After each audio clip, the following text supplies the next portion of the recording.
Hello, my fellow humans. Welcome back to Scatter Love Tarot. It's your girl coming at you with another pick a card reading. I do want to say thank you to anyone and everyone that continues to be a supportive part of this journey. I'm truly honored to be sharing this time and this space with you. And for those of you that are new here, welcome. This is that reminder that we're all here sharing this human experience together, and that this is a safe space to show up as your highest, most aligned, loving, authentic self.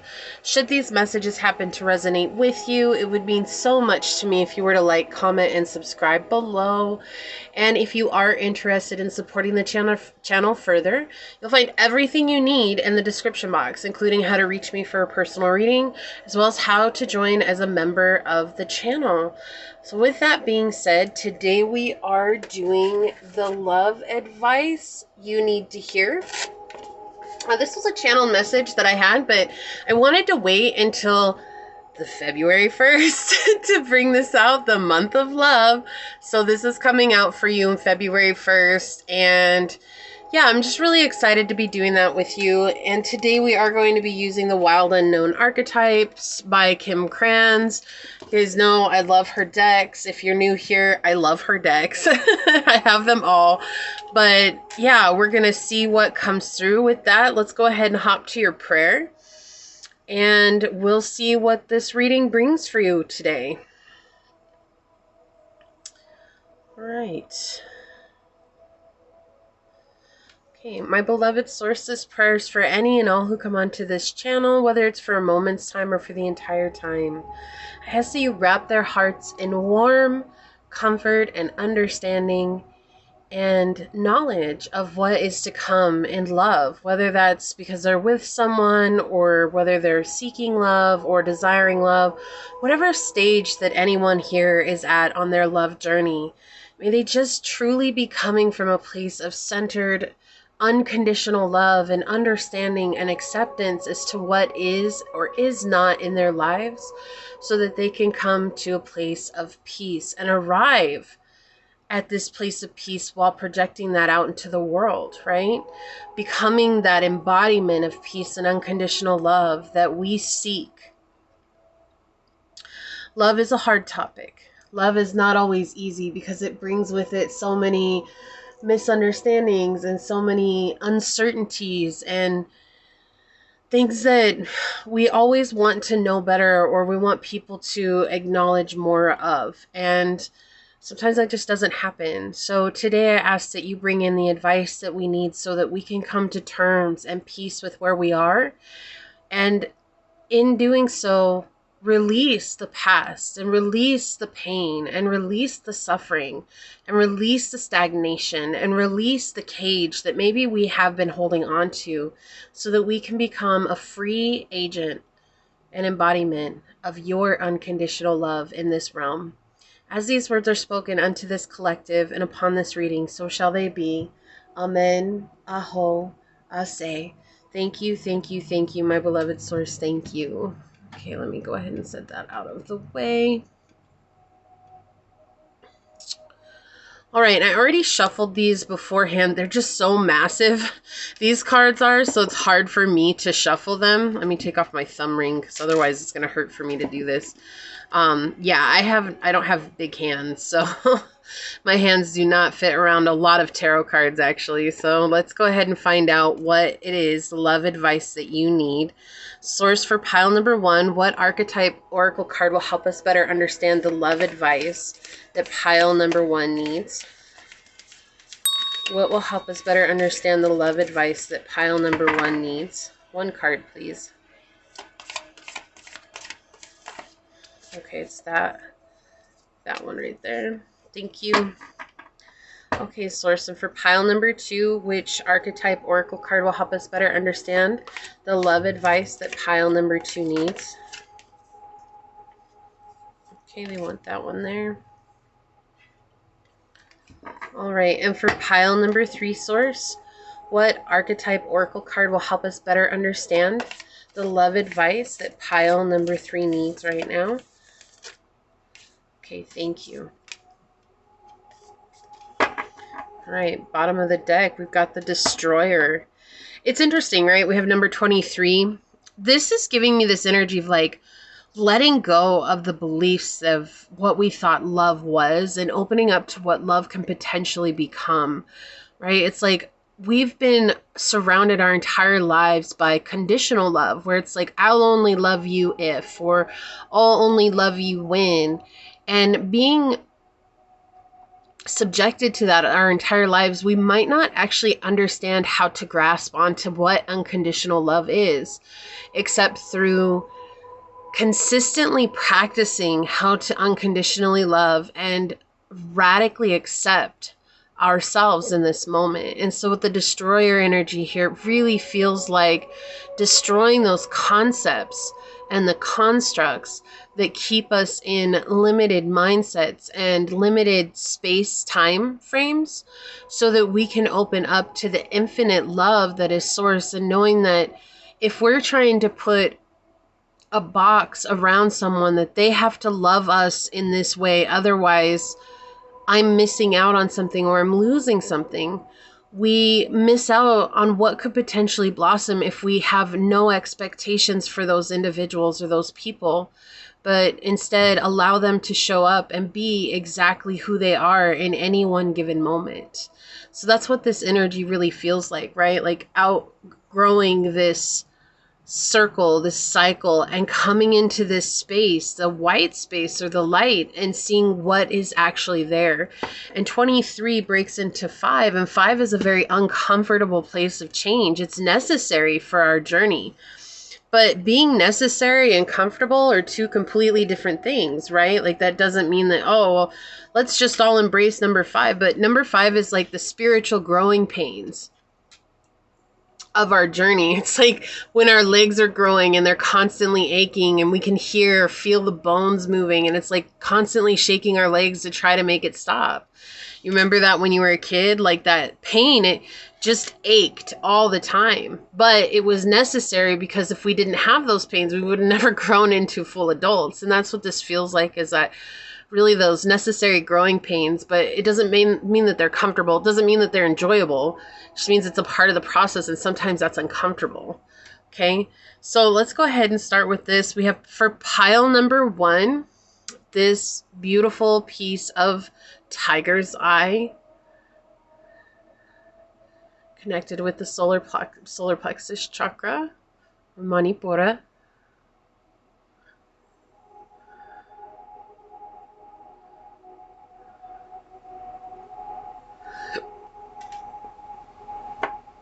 Okay. Then we have the carnelian for pile number 2, which is the sacral chakra, Svadhisthana.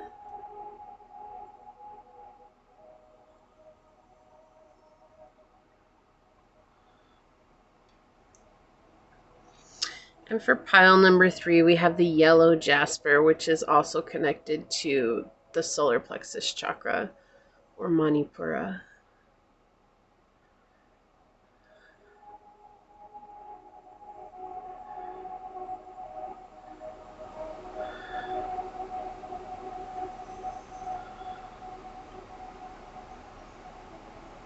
Okay, so we've got pile 1, pile 2, and pile 3. And whichever pile you feel drawn to, that should be the pile for you. And with that, I'll see you over there. Hello, my fellow human. If you were drawn to this beautiful tiger's eye,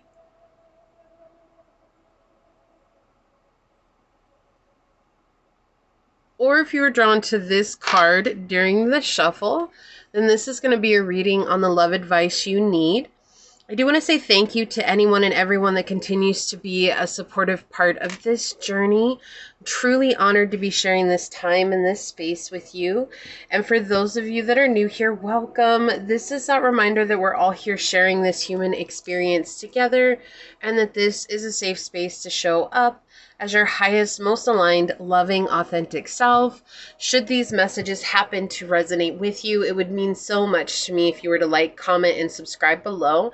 And with that being said, let's go ahead and hop to it. I do really feel like I need to mention first and foremost that we may be getting some stories out in these readings today, so bear with me. It might not just go straight into the advice, but that's a feeling that I'm getting already, and so I just source is saying that I should probably mention that before we get started. So, okay, letting you know. All right, source. What is the love advice that pile number 1 needs today? What is the love advice for pile number 1? What would you like to share with them today, source? What is the love advice for pile number 1? Okay, so we've got Scorpio energy, the 4th house, and Mars. Interesting.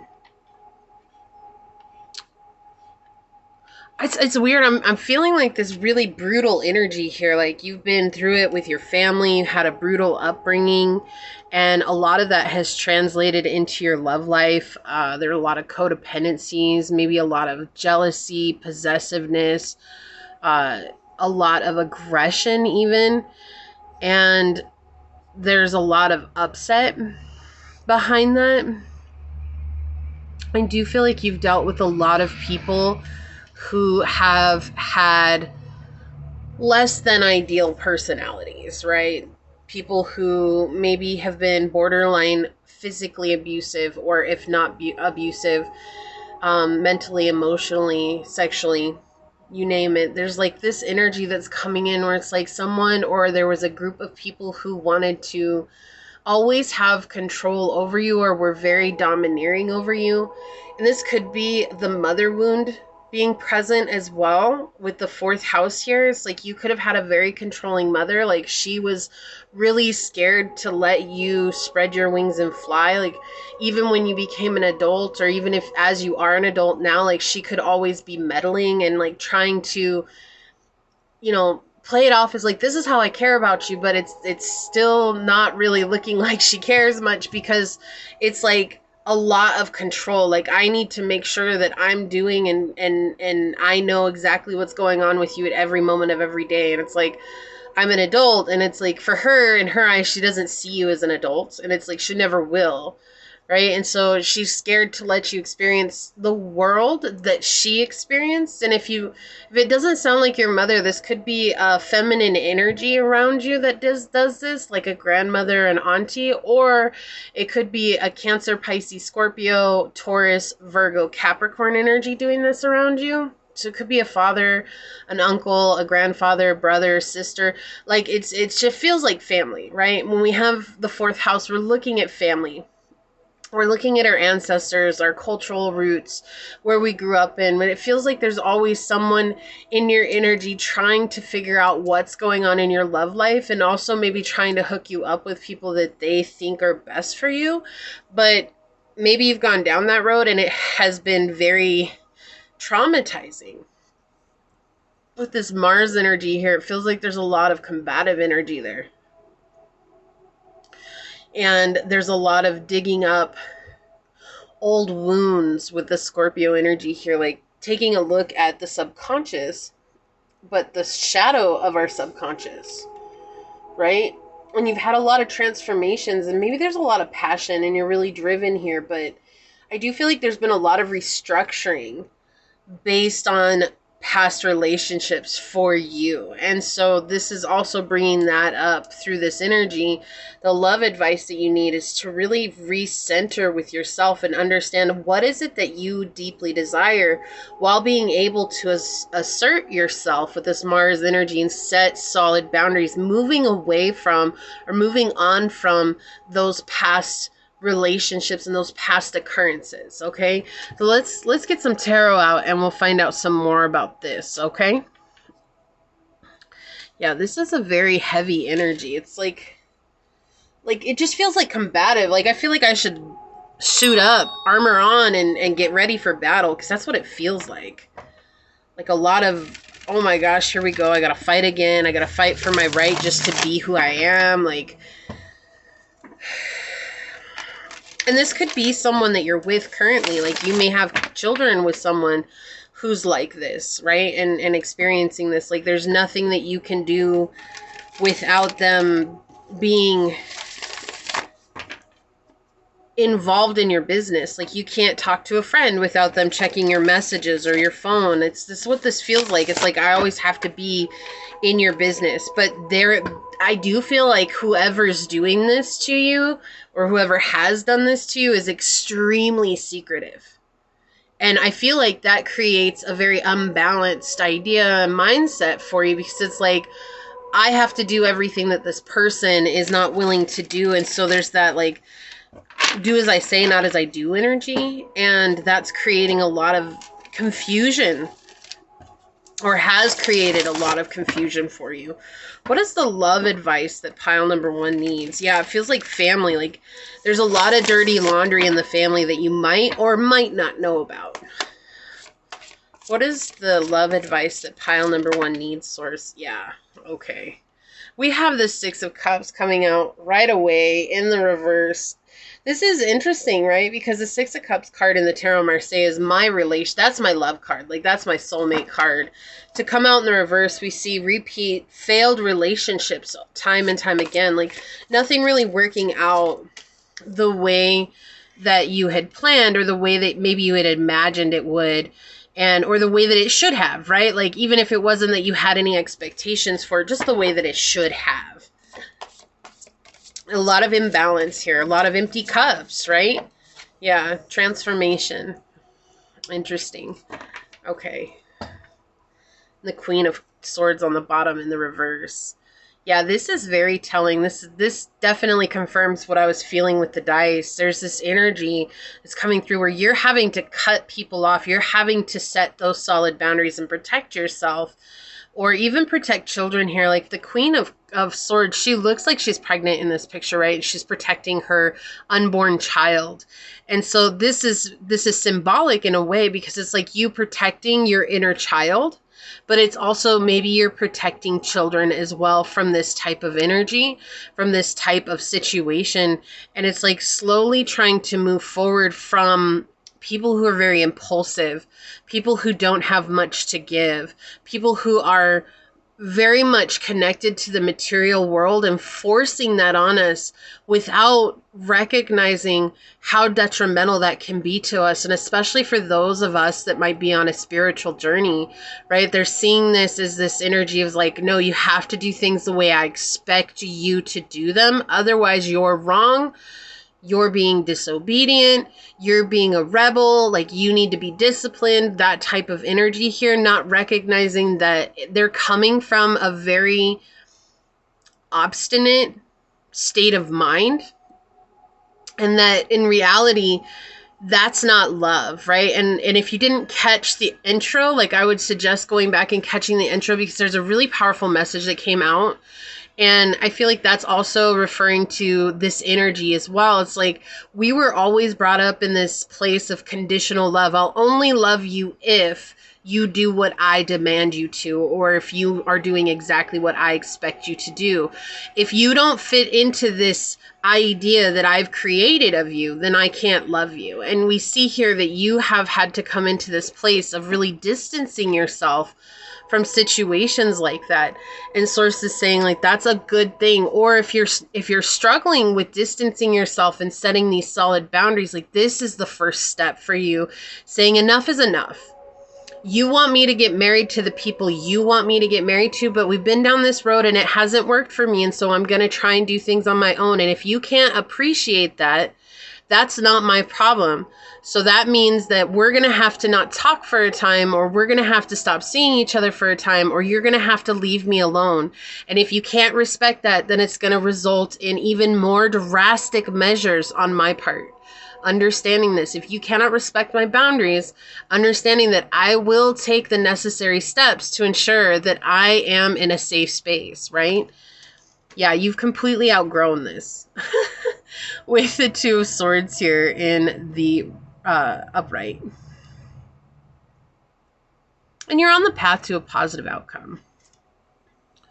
But I always see this, it's interesting, this is Libra energy, but I always see like a Pisces, like a Pisces fish in here, the koi.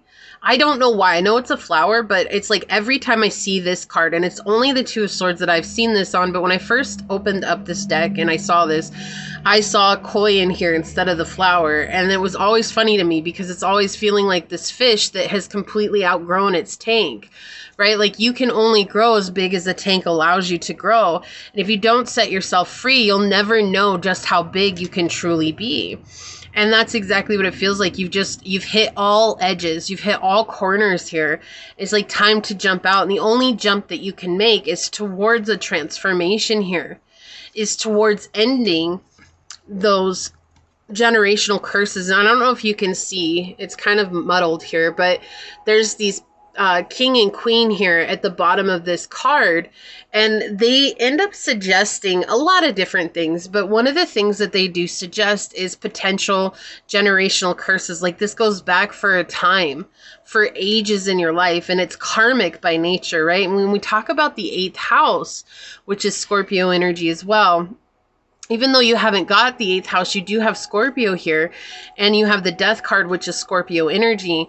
It's like this place of dealing with our karmic fears and letting that go, facing those fears so that we can free ourselves, right? And that's exactly what's coming through here, is like a need to do the work, to say what you really want to say, instead of just letting them bombard you, instead of letting others, it feels like other people bombard you. And it also feels like relationships that you've gotten into where it's like you're recognizing they're only one-sided, and you're feeling like, I don't have a right to say anything because maybe it's new, or maybe they're just, you know, this is just who they are, or whatever. It's like making excuses for the situation not being an equal give and take.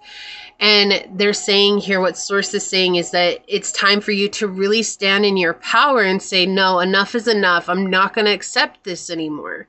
I'm not going to accept these failed relationships because people want to get away with whatever they want to get away with. Or maybe I haven't really come in a space where I'm teaching people how to love me, right? And part of that comes from being able to set those boundaries. It puts us in a position where we teach people how to treat us. And it takes practice, and it takes patience and consistency. Like, it's not going to happen the first time that you do it, pile one. But if you continue to show up, you will begin to notice a change after time, and you'll be able to face those parts of yourself that maybe you were allowing those situations to unfold in your life, which is sometimes hard to accept, right? And it's like, these are emotional traps. These are emotional traps that we tend to fall into, things that we're not seeing as a red flag, right? We're seeing it, or we're seeing the red flag and we're trying to paint it green because we want the title, or we want the person in our lives more than we want the respect, the love, the honor, the integrity. And we have to remember that love is not enough, right? And that's something that, especially for those of us that are on a quote unquote labeled journey, and for those of you that understand what I mean, I'm just going to leave it at that. We're forgetting as a spiritual community that love isn't enough. There's respect, there's integrity, there's honor, there's consistency. How about dependability and showing up? There's these other things that actually matter more than love itself, but are because of love, right? All of those things stem from love.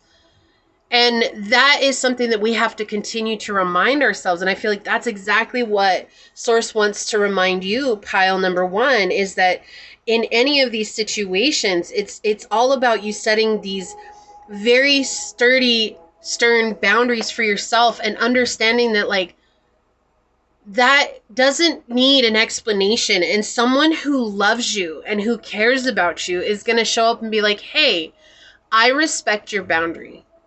I respect you, so I'm going to respect your boundary. But if you've always had people who have walked over your boundaries, right? We have a lot of Scorpio energy here. This could be a mother that was a Scorpio or had Scorpio, sun, moon, rising, or Venus. You could have Scorpio, sun, moon, rising, or Venus.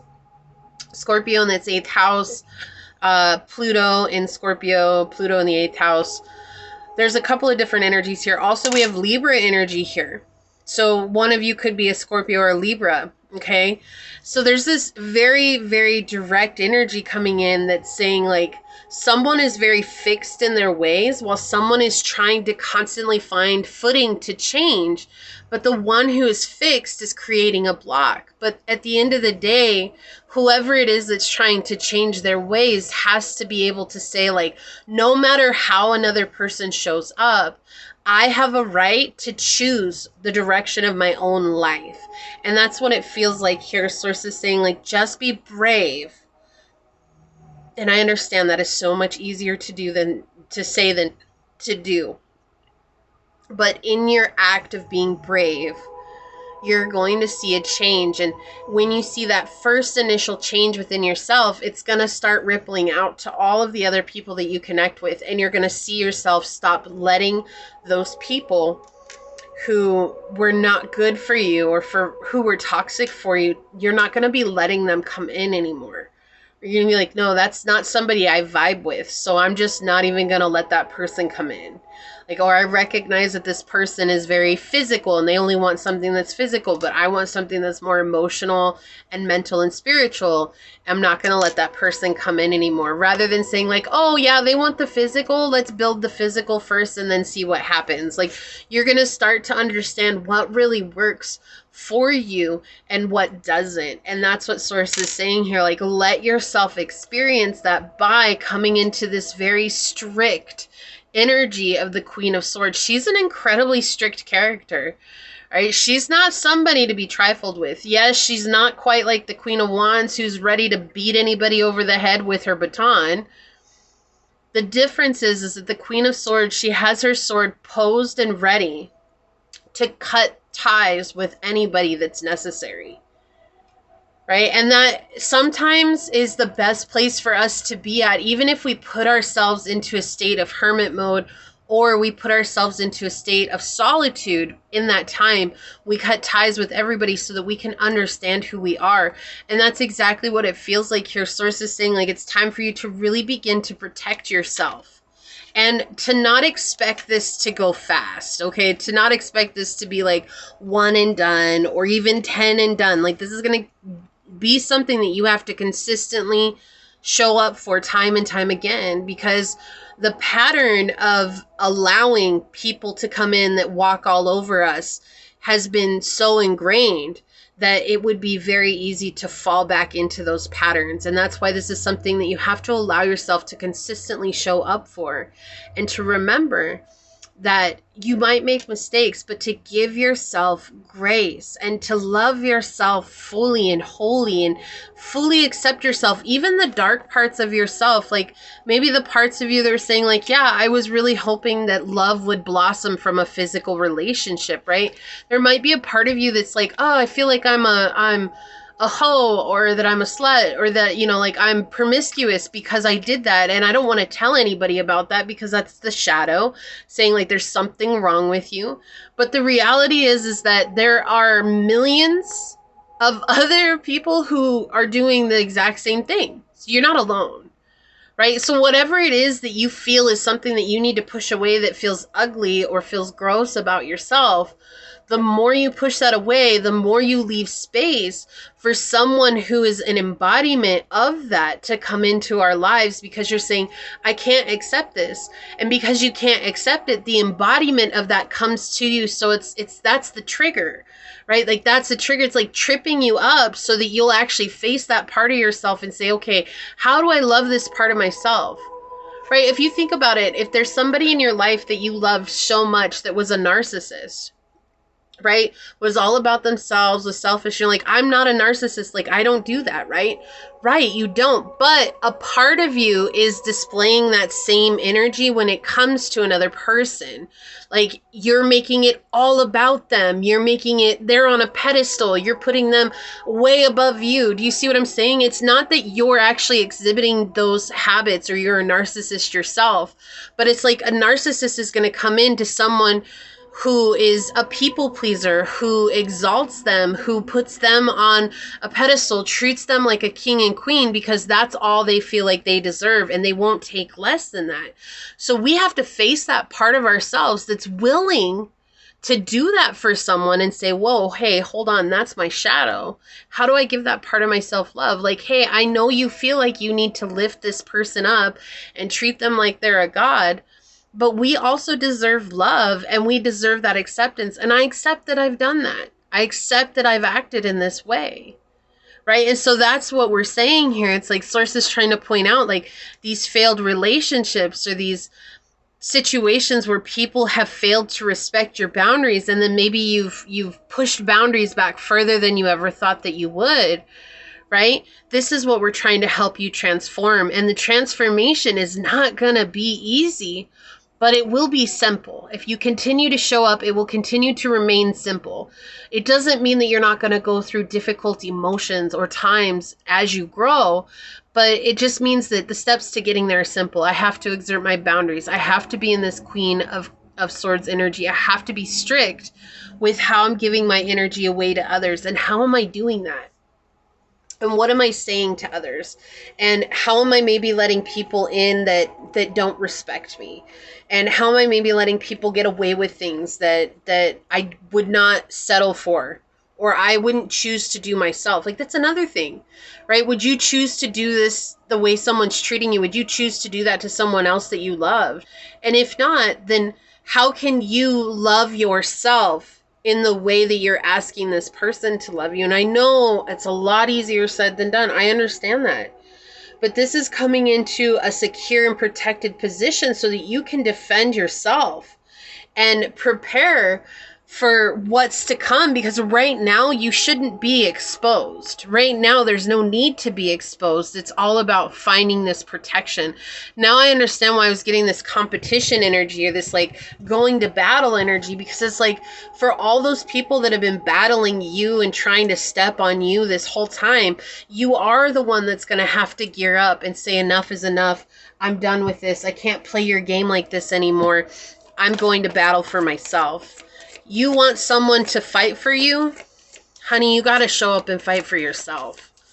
No one in the world is going to fight for you the way you want them to fight for you if you can't fight for yourself. You're literally asking someone to do something that you're unwilling to do yourself.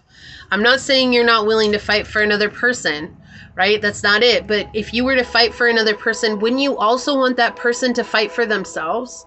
And these are questions that you ask so that you can find and gain footing on how to better treat yourself, how to better accept yourself, and how to better love yourself, so that you can come into a loving, kind, compassionate, unconditional, accepting, and loving relationship. The 10th house, structure, discipline, life mission, accomplishments, and career. Okay, so your 10th house could be playing a part in this as well. Like, you needing to focus on your career right now with the Queen of Swords here. It's like, right now it's about you focusing on what you need to do to become the most aligned version of yourself and to walk your path of purpose, to find fulfillment in that. And that's okay. But also the thing that's sticking out is discipline. Disciplining yourself in a way where you're showing up consistently for yourself. And knowing that there are going to be days when you struggle to do that because you're still letting go of old habits. That's okay. That's okay. Accept yourself on those days. If we continue to beat ourselves up, all we're doing is creating further hesitation and further issues for us to heal. But when we accept ourselves and say, like, today just wasn't my day, it's okay, I learned my lesson from today and I'm gonna do better tomorrow. I'm starting anew right now, and that takes away a lot of that pressure from yourself. We have number 35 here with speak the language of love. Loving words have the power to change lives, including your own, as I was just telling you that. Don't beat yourself up. Oh my gosh, thank you so much, Source. Already, we're already in it. We're already in it to win it. Okay, I'm going to get some of these cards. I've got a whole bunch of love oracles out. Well, I'm not going to get a whole bunch from each one, but I'm going to get some from each of them. So let's get some more for pile 1. Love advice that pile number 1 needs right now, Source. What is the love advice that pile number 1 needs right now? Okay, one more. Love advice that pile number 1 needs right now. Surrender. Look at that. Letting go, release, give up, and patience. Having patience on this journey is so vital. You know, we're always so rushed to get into love because we feel like if we don't have a relationship, that there's something wrong with us. That societal belief that like, oh my gosh, there's something wrong with you because you don't have a boyfriend, you don't have a girlfriend, you don't have a partner, you're not married, or whatever. And it's like letting go helps us to understand that I'm exactly where I need to be. I don't need to be everyone else, right? And you don't, pile 1, you don't need to be everyone else.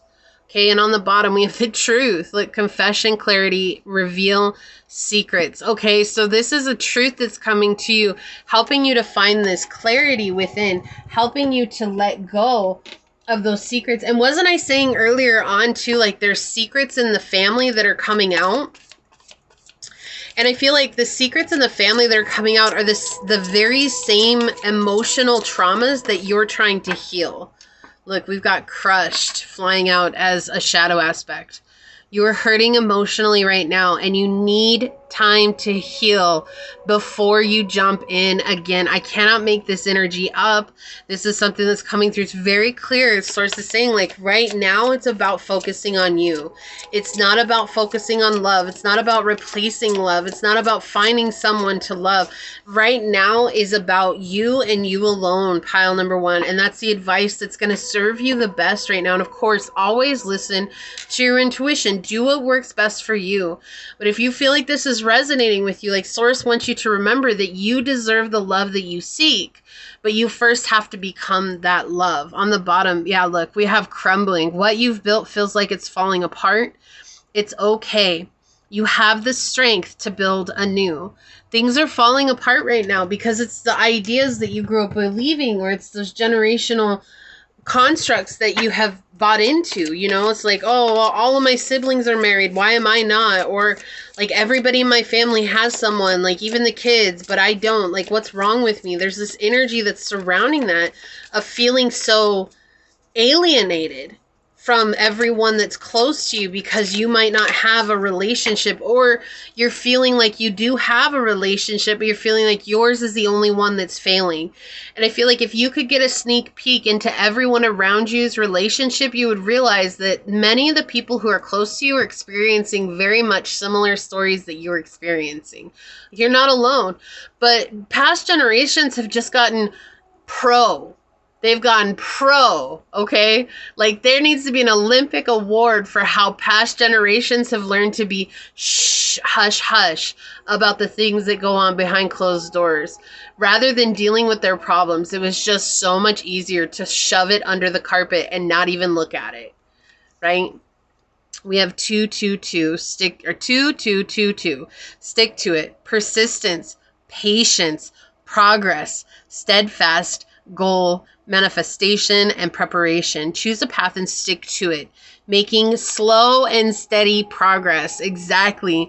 This card signifies the need for patience and consistent effort while working towards a significant goal or manifestation. Ensure that all aspects of your plan are organized and aligned.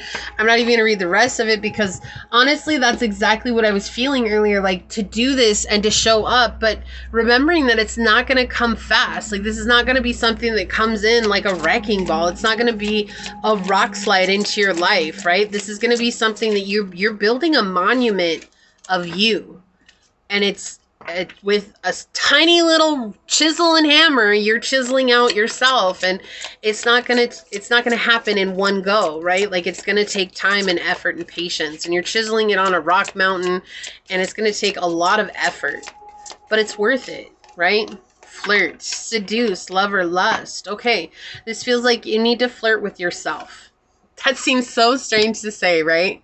But it is. And maybe flirt with others. Like, don't go into anything looking for anything serious. Like, just having a good time. No physical connection, no physical contact, but flirting with people, you know, enjoying it. What is it to you to flirt again? To send that signal that, like, I am prepared to have these fun conversations with people. I'm prepared to give people a hard time, you know, like to tease each other and do those things that are fun, to have that, what do they call it? Banter, right? On the bottom, seek guidance, help, and miracle. Yeah, we're helping to shine the light. And I feel like the thing is that maybe you've been through so many hard things that you've forgotten how to have a good light time. And it's like when somebody does show interest, you might immediately go to, it has to be super serious. It has to be super fast. It has to be this way, that way. And they're saying like that has lost a lot of its luster, is the fun that it can be in actually having those cute moments with another person. And so opening yourself up to flirting and remembering that even a rose has its thorns, right? What's that song? Is that every rose has its thorns? That's coming in. I don't know who sings that. Is that Guns N' Roses? I don't know. If you know the name of the song and who sings it, would you please comment that down below to help other pile number ones? I do appreciate you guys doing that for me. It makes such a difference, and it means so much. We've got drinks like liquor, coffee, tea, and water. So I think the thing is here is that remembering that you are attractive and that you are lovable. And so it's okay to flirt and maybe go get drinks, but to explain to people that I'm not looking for anything serious, and I'm not looking for a quick, you know, like a one night stand or anything like that. I'm literally just out here seeing what there is, but it's just so that I can socialize, right? Like being completely honest with people. It's awkward. I've been there. I know it's really awkward to like connect with people and they're expecting you to want things to go really far, but then you're telling them like what you're looking for and what I'm looking for are two different things. Like I'm out here just to socialize basically. And sometimes it doesn't go over well. Like sometimes people get really upset with you, but that's okay, because that goes to show you that that person would have never respected you anyways if they can't respect where you're coming from right now, right? Shock, yeah, sudden change, shocking news, surprise and epiphany, transformation. Transformation. There's a huge transformation in your life right now, pile number one. And you know, it's hard because it's like, I feel like you've really been waiting patiently for love. I feel like you've gone the extra mile for love. I feel like you've done everything that you possibly can think of for love, but it just hasn't happened for you. And part of it's because you're healing this really deep trauma, this really deep wound. Like we've got deception. Exactly. Someone is wearing a false self mask in this relationship. This is what you've been attracting to, is people who are deceptive, people who have a lot of red flags. But it's easy for us when we want something so badly, we'll overlook someone's faults and flaws, even if they're detrimental to ourselves. Okay. Look, house 7, profound relationships, intimacy, and romantic partnerships. This is what's going to transform for you when you really choose to stand up for yourself. And that's another reason why I feel like flirt is coming out here, is because it's like the more you can stand up and put, you know, boundaries on what it is that you desire, and the more you see people who are just stepping over those boundaries and hoping that things are going to work out for them, the more you're going to recognize like, wow, I really was just letting in anybody because I didn't know any better, right? And that's not to beat ourselves up. That's not to like throw ourselves under the bus. It's just to really recognize those toxic patterns that we allowed ourselves to go through so that we can change that part of ourselves. And that's where the true transformation comes from. Love is all around you. There is love everywhere all the time. Simply acknowledge this as truth. So opening up to the love that could potentially be, right? It's like not seeing people as awful just because they don't vibe with you, or just because they might have incredibly toxic traits. That doesn't necessarily make a person awful. It makes them human. Because to be human means that we experience the whole scale of emotions, and sometimes somewhere along the way everybody gets stuck at a certain part on the scale. That doesn't make them a terrible person, but we also have to ask ourselves, if they're on a very low vibrational part of the scale, what has that person experienced in life that has let them believe that that's as high as they can go? And it allows us to walk a mile in another's shoes. And if we ask ourselves that same question, it allows us to really understand the miles that we've walked as well. And through that inner standing and understanding, we can begin to show up from a place of compassion and real unconditional love.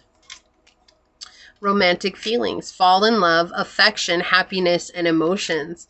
Yeah, so I feel like this is just that confirmation. We are talking about love and what it is that you're interested in, but to fall in love takes time, right? We're trying to find happiness and understand our emotions first and show that to ourselves so that we can move forward. Up in the air, not able to make solid plans, flighty and ungrounded. And I feel like this is something that you've dealt with in the past, this type of energy. Very disassociated, people not being true to their word. We have 420 with potential. Potential, opportunities, adventure, dreams, courage, future, and goals. This card reminds you of your potential in life. With your angels supporting you, it is time to embrace new opportunities and adventures. Follow your heart towards the future. Reflect on your goals and aspirations. What new opportunities am I ready to pursue, and how can I align them with my long-term goals? Identify one new opportunity or goal you've been considering and take a concrete step towards pursuing it today, trusting your potential and the support of the universe. So trusting in yourself is vital to this, but also allowing yourself to experience new opportunities, whatever comes, right? However that comes up for you. Not closing yourself off, but really taking the time to set those boundaries. Like, that's the main thing for you. Pile number 1 is setting boundaries. Redemption, hope, miracle, turning point. This is a healing part of your journey for you. We've got key with key people, core of the problem, and pass. Yeah, this is something you will pass. This is something you will be gifted the understanding needed to move beyond this. It hasn't been an easy journey, but you are coming out of it. Oh, excuse me. Blah, blah, blah. Change, transformation, newborn, evolution. There's a huge transformation here for you in this. When you set those boundaries, you're going to start seeing people outside of you really respect and honor and trust you and put themselves in a position where you can trust them. Healthy choices. Look, self-love, self-care, being happier, love, and life. Okay? Making healthy choices for yourself. This is not about making healthy choices for another person right now.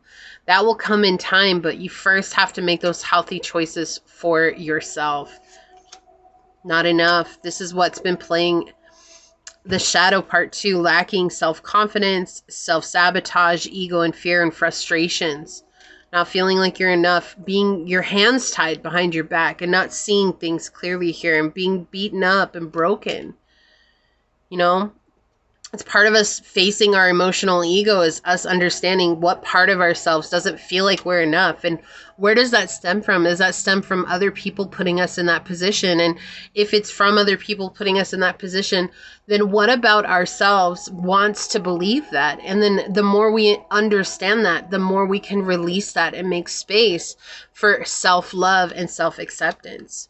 Addictions, codependent, obsession and restraint, possessions and control, and emotional block.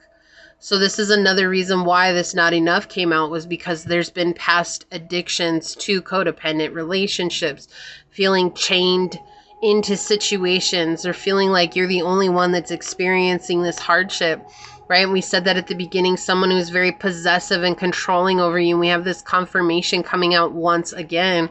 And so this is just saying, like, letting those ideas go and freeing yourself by choosing to be almost cold and distant, but you're really not. You're coming from a place of self-love. And so others might take it as you being cold and distant or brutal or even like being, you know, a jerk or whatever, but that is not your problem. When you're trying to protect yourself and to rewrite those codes in your brain, it takes a lot of effort and energy, and that's a lot of people who have agendas aren't going to necessarily appreciate that, but that's not your business, right? Heart-to-heart conversation. Honestly discuss your feelings with each other. And I feel like this is having that heart-to-heart with yourself. Honeymoon. Enjoy the bliss of holiday time together. Let yourself enjoy this time as you're healing. Stay optimistic about your love life. Positive thinking and faith will bring you romance. Yeah. Knowing that you do deserve exactly what you're asking for and that it will come, you have to choose to be in that optimistic energy. Okay, so let's take a look at your oracle card that we got today. The Mentor with number 6, the White Owl. This has been coming out so much recently in my readings, the White Owl. So this is all about growing from that place of wisdom. You have gone above the chaos that has ensued. You're flying above it. And in flying above it, it gives you a bird's eye view of it, which allows you to see it from a different perspective. But sometimes it's hard for us to get to these great heights so that we can see it from a better perspective. But you're doing that through this process. You are doing that. It's just taking time. So you might be wondering, why aren't things working out for me? Why am I not getting love? Why am I not having my person manifest? Part of it right now is because you're walking a journey where you're letting go of something that so many people are dealing with, and you're going to step into this being the teacher, being the mentor for others to get through this as well. Okay, so it says the teacher, the sage, the guru. Keep in mind how easy it is to project power onto another. The expressions feet of clay and cult of personality exists for a reason. Although it's typically true that parents are our initial teachers, the child will eventually seek a mentor figure outside of the home to assist their growth. And it's interesting that it would talk about our parents when this whole time it's been feeling like this is you healing the mother wound. It is said that cosmic knowledge pours down on the world like a great illuminated waterfall. This can be an overwhelming force. The true teacher, though, is said to be able to hold this flow of wisdom at bay while the student sips from a focused stream. The mentor archetype has a gift for reading the room, for sensing the exact ingredient that will stimulate growth within the student. Whether pleasant or painful, the mentor may appear aloof or available, harsh or tender, humorous or rigid. Their gift is to know what serves the soul, and ultimately the mentor is in service of the greater cosmic good and aids in the elevation of consciousness. Anytime the mentor forgets this humble link and mistakes themselves for the source of enlightenment, the archetype falls into the shadow. When in light, it's focused, clear, bright, and remains a student. When dark, self-serving, envious of youth, rigid, and righteous. To go deeper is the riddles of the Zen masters and their students. And I feel like that's exactly what's going to happen as you're healing, is you're going to step into this mentor energy. But right now, what you're going through as being the student, you're learning the valuable lessons that are necessary to help pass that information on to, whether that's friends, family, to a collective, whoever it is. That's what you're learning. And so right now, your love advice is really to set these strong boundaries and to fall into a space of self-love and radical self-acceptance. Okay, so this is what I see for you here, pile number 1. This is a really, really deep and incredible reading. And if you felt like it was yours, leave a little owl emoji down below and say, by being a student for my entire life, I know that I'm healing the wounds of my past and stepping into a bright new future filled with true unconditional love. And if it resonated, it would mean so much to me if you were to like, comment, and subscribe below.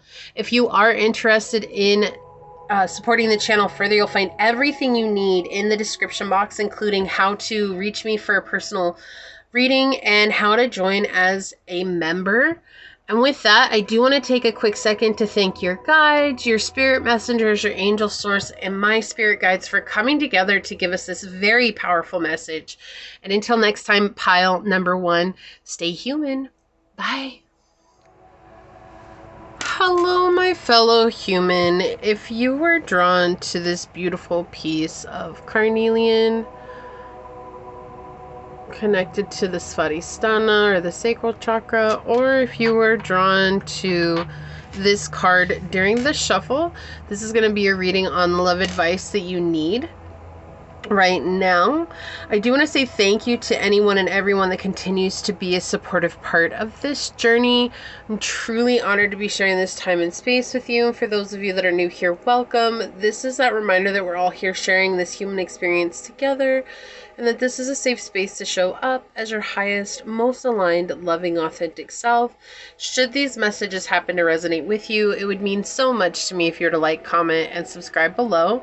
With that being said, let's go ahead and hop to it. I do want to put out first and foremost that yes, we are looking for advice, but Source also told me at the beginning of the reading that this could also bring in more. So there could be a story that's going to be playing out or information coming in from the past, but that's how we're going to get to you getting the advice that you need in regards to love. Okay, so just bearing with me as we go through this. That is what I felt at the beginning of this reading, and I also told that to pile number 1. So Source, what is the love advice that pile number 2 needs right now?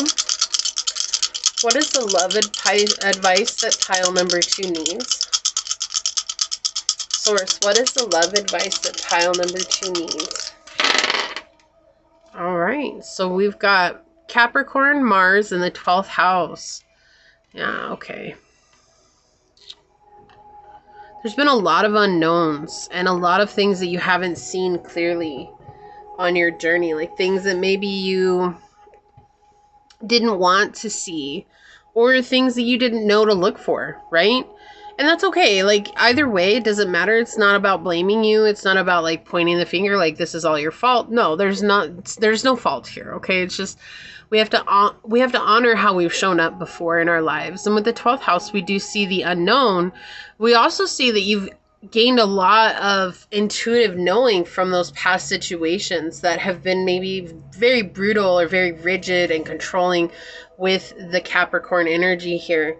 Things are like feeling like maybe you're in competition with the people you're falling in love with, or even friends. It doesn't have to necessarily be romantic love, but it's just talking about like how it felt like there's always this competition that was going on, and always feeling like no matter how hard you worked at maintaining connections in your life, things would always fall apart because of this feeling of competition. Like people going to battle with you, people going to war when you didn't even know there was a war. To begin with, you're like, I thought we were just trying to live life together and, you know, enjoy and experience and hoo-ha and yada yee and whatever, but why are we taking this to war? Like, why are we creating something that doesn't need to be created? We see also the 12th house, we're looking at addictions, and so I feel like this could be an addiction to codependency that you might not have been aware of. Something that you didn't recognize from the past or realize from the past as your own red flag is calling in codependent relationships, and really honoring that about yourself too. It's like that's where the work needs to be at, is focusing on what it was that you didn't see before and how that's been detrimental to you, and understanding like, you know, yeah, maybe there have been some really bad people in your life, and maybe there have been some really bad situations in your life. And again, we're not trying to find fault. Okay, that's not what this is. This is saying like, instead of just sitting and saying it was all those people's fault the way that you felt, what about those people was it that you were magnetized to in the beginning? And we're not talking about the false mask, because our attraction is much deeper than the false mask. Right? Yes, our emotional ego gets very, very hung up on the superficial, but also there's a reason that we get physically attracted to someone is because of our own trauma bonds and our own wounds. And so it's much deeper than just the emotional ego, right? Like there's something else there. It's because we're trying to heal a part of ourselves that we feel is missing. And so when we own that about ourselves, we're actually able to set ourselves free from very difficult situations, including narcissists, sociopaths or people who are toxic or people who are manipulative, right? We're allowing ourselves to honor the part of ourselves that was attracted to individuals like that and saying like, wow, okay, like that's a part of me that really likes to draw myself to these types of individuals, and working with that part of yourself instead of running away from it. This could have to do with the father wound. For some of you, this could very well be the father wound at play. Not having someone who is supportive or giving you that constructive criticism. And when I say constructive criticism, it's like, hey, you did a good job. Next time, try this and see what happens, right? It's not about putting you down. Like, how could you fail? How could you mess up? Like that's a whole nother type of criticism. Like talking about like the healthy dad who comes in and sees what you're doing and acknowledges that what you did was hard work and that it took you showing up, but also being able to give you advice and direction on what might suit you better, but giving you space and room to figure it out on your own. Right? And that's not something that we always necessarily have in our lives. And so it's like this, I feel like, falls under that line of like, you've been very criticized in your past by people. You've been very, very disarmed by people because of what they've said about you, or because they've made it seem like everything was your fault, or you had a really bad relationship with a narcissist or a parent who was a narcissist who expected you to be their emotional support and expected you to do all the changing and expected you to mold yourself to fit into their world, and at the cost of yourself. You may have very well gone down that road. And so understanding those parts about yourself and how easy it is for you to mold yourself to another person because of that criticism, because of not wanting to let someone down, or okay, so they're saying to not disappoint someone. Like that may very well be one of the hardest things for you, is disappointing another person. And finding the courage here and committing to yourself and recognizing, like, are there parts of yourself that you're disappointed in, and how can you shed light on those parts of yourself, and how can you shed unconditional love on those parts of yourself that you feel disappointed in? You know, whether that's looks, your actions, your way, your point of view, the way you think, whatever it is, how can you shed love on that? Let's get some cards on it and see what comes through. Source, what is the love advice that pile number 2 needs? I feel like this is actually something that has helped develop you psychically, because you've had to pay attention. Like, you know, empaths are very good at reading a room, but it's a trauma response. You know, and we've been in the spiritual community, we're always being like, oh, it's so good to be an empath. It's so good to be an empath. But really, being an empath is a trauma response. I'm not saying it's good or bad. It's good for when you're building your psychic senses, because you're very attuned to the nuances of people.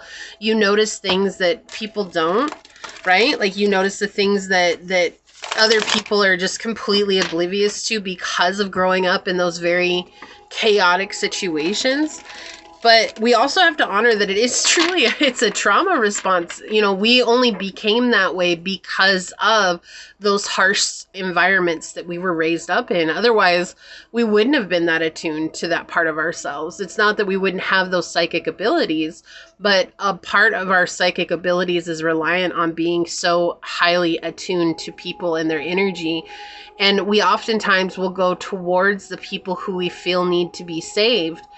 And, you know, it's not even a hero complex. It's just because that's a position that someone who's had a narcissistic parent in their life, or someone around them that was a narcissist, that's the position they were put into, is always having to save that person. And it was your responsibility to take care of it, even though it wasn't. That's just the position you were put into. What is the love advice for pile number 2, source? Thank you. Yeah, finding balance. Receiving is a big thing here, especially with the Empress coming out first in your reading, like learning how to receive. I feel like it's very difficult for you to receive help, to receive compliments, to receive advice, to receive kindness from other people, or compassion. Like, I'm getting this image of where it's like someone compliments the way that your hair is done, right? Like, wow, your hair looks really nice. And you're like, oh, ha, ha, ha, thanks. Okay, ha, ha, ha. But you like quickly dismiss it. Like, you're like, oh, it's no big deal. I woke up this way. Like, it's a mess. Like, this is how I look when I get out of bed.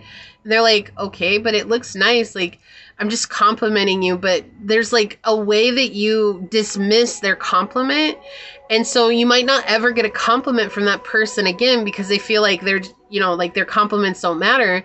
And it's not that they don't. It's just that you just are in a space or in an energy, or you have been in an energy where you can't receive that because it's uncomfortable, because you've always been in a position where you're the person who has to give 100 or 1,000% of yourself and never getting anything in return. And so when you actually do receive anything, it's almost like an immediate wall goes up because it's not what you're used to. That's uncomfortable, right? And so it's like, of course you want to. It's not that you don't want to. I feel like the fact that that person complimented you, that could be something that sticks with you for weeks and weeks and weeks. You're like, wow, that was so nice. Like, that person complimented me. Like, wow, I'm so thankful for that. That's so sweet of them. And then like they never do it again. And you're like, holy crap, like, what was that? Was that person just trying to manipulate me, or like what was going on? And it's because of that defense mechanism of saying like, oh no, like I can't receive that. Like I'm not capable of receiving a compliment. I'm not capable of receiving that help because I'm so reliant and independent on myself.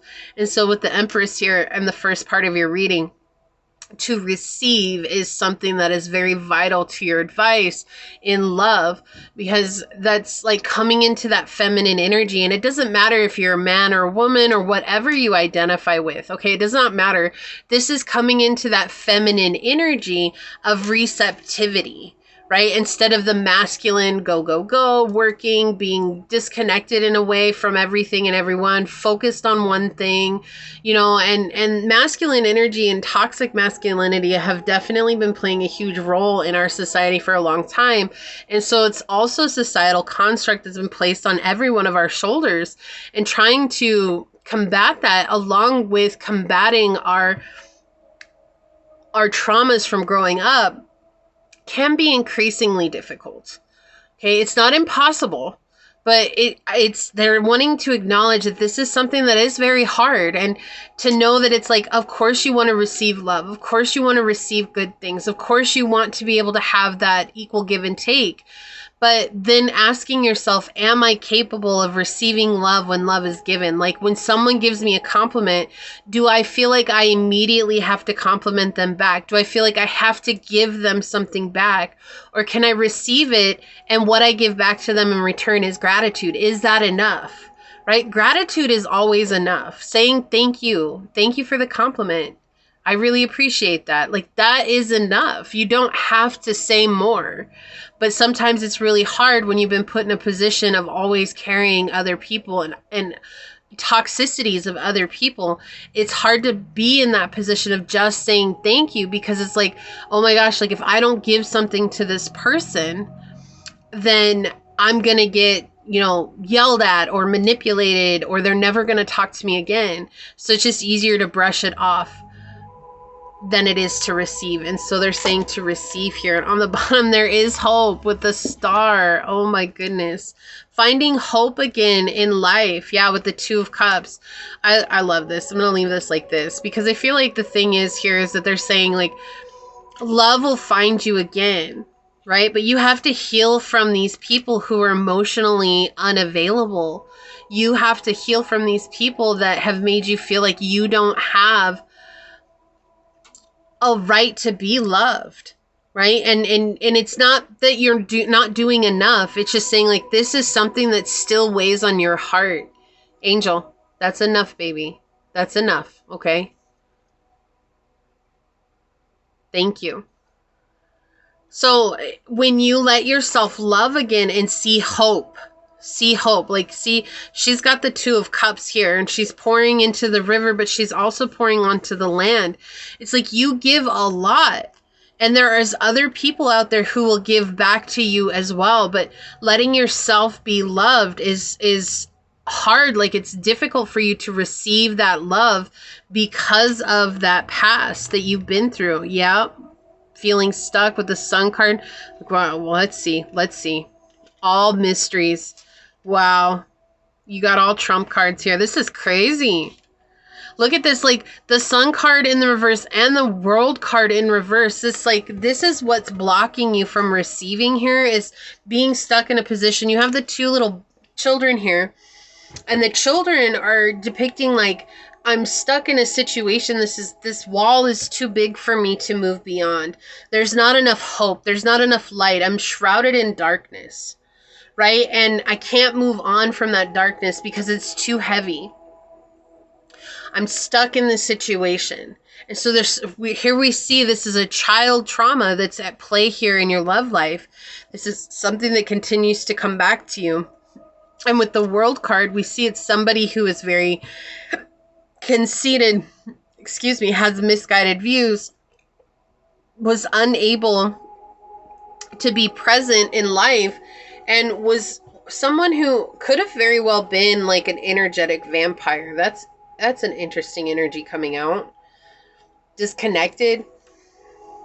They were living their life in a bubble. They didn't want you to share your world with someone else, because if you shared your world with someone else might benefit from the beauty of your soul.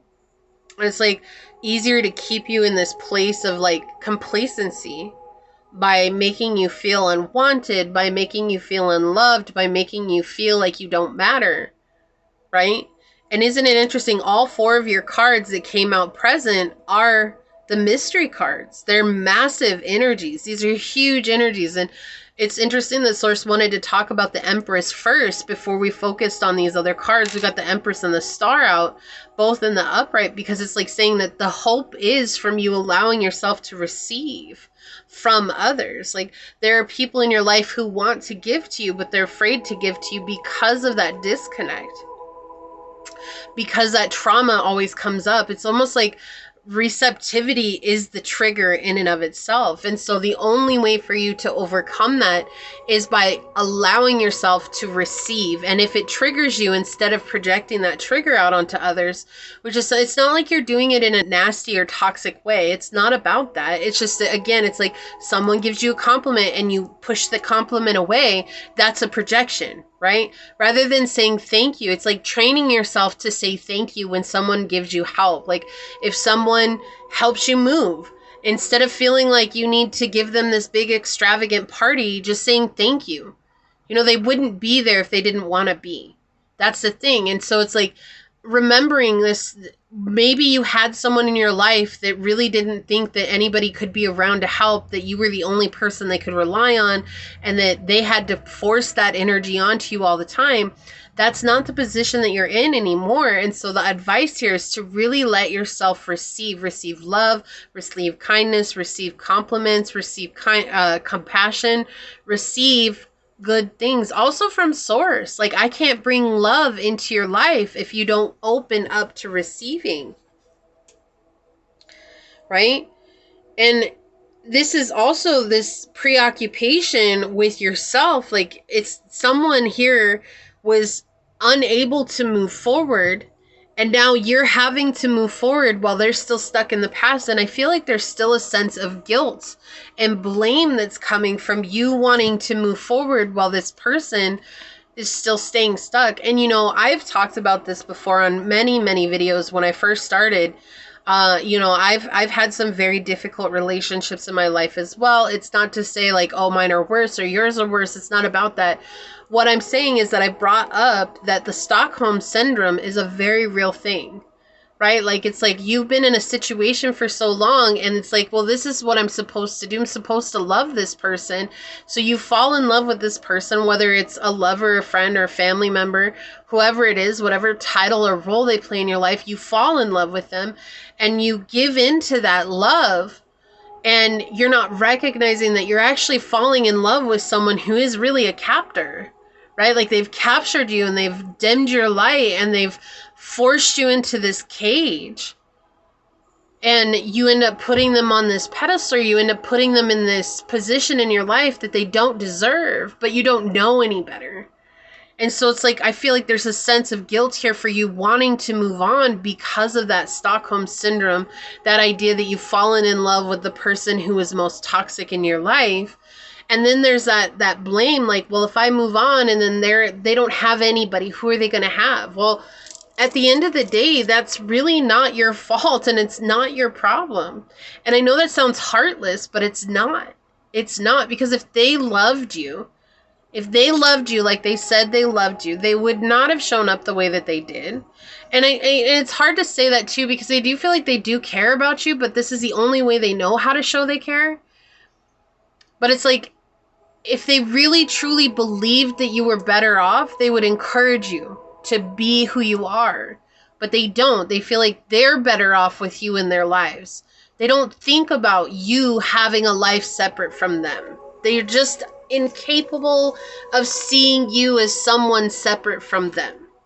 They can't do that, because to do that would mean to see the things that they're putting you through, and to see the things that they're putting you through would mean them opening up to the guilt and the blame that they're feeling themselves, which is ugly, and they don't want to feel that. And so it's just easier to keep continuing to force you into that small box and to put you in that limited space. Okay? And they are very intense. And for some of you, this is also, again, with the sun, talking about the father wound, but as an absent father. So maybe having a mother that played both roles and didn't know how to fluidly play those roles, and ended up being very masculine in turn. Or this could have been like an uncle or a stepfather that stepped in that was very much that very harsh type of energy because of that, right? So there's a lot of different energies coming in, but we do see the preoccupation, someone who's very conceited, very absorbed with themselves, and only seeing everybody that they were connecting with as an extension of them. And in turn, it puts you into a really odd position where it was impossible to actually go out there and be yourself, because it was always having this person in the back of your mind. And so now you have to truly receive, and to receive means that you have to let go of anybody or anything that's putting you in a situation that's impossible to receive in. Yeah, destined to have the North Node. Look at that. You're destined to have love. You're destined to have a connection in your life that's a respectful and giving connection.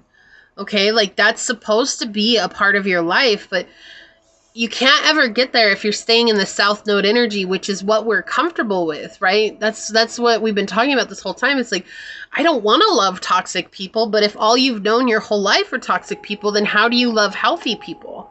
Because it feels uncomfortable, right? It doesn't feel like you're getting that codependent fix. It's the addiction. We are addicted to the codependency, because codependency, in a way, for both people pleasers and toxic individuals, manipulators, there's a fix that goes with it. There's some sort of exchange that we're getting that makes us feel more at ease being in those uncomfortable situations. So whether that's love bombing, or whether that's someone who validates us for a time only to pull it away from us, we're always seeking that thing that they're taking away from us. And so we overgive, and that's where we're fulfilling their need, is that overgiving. Pluto, transform. Yeah, so this is the change.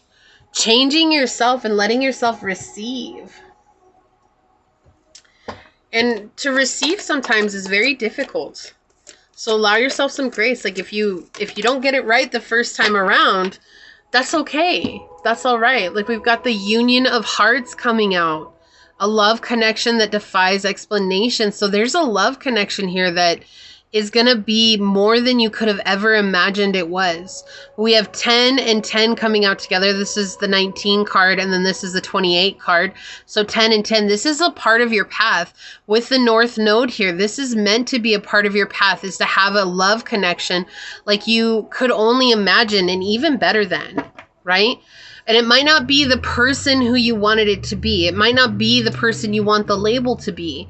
We're talking about Source bringing in someone who's going to be there and grow with you, and you both are going to grow together and expand together spiritually, emotionally, mentally, and physically, right? Like, so opening up to that, but first you have to learn how to receive. If you can't receive, this person will come and they'll go, because you'll never learn how to receive their love because it's too scary. So starting small, someone gives you a compliment, saying thank you and letting that be it, right? Not feeling like you need to go into further energy, not feeling like that's rude. It's not rude to say thank you. Gratitude is giving back, right? Think about if you give something to someone and they don't say thank you.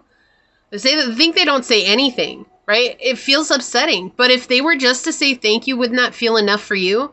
So why doesn't that feel like it's enough when you do that for someone else? That's a question for you. We have honesty is essential. Speak with love and truth. On the bottom, we have number 38 here, 11. So this is all about spiritually growing beyond the masks that you have had in your own life, as well as the masks of people around you. Turning your back on them. Letting yourself experience people who are honest and real and truthful.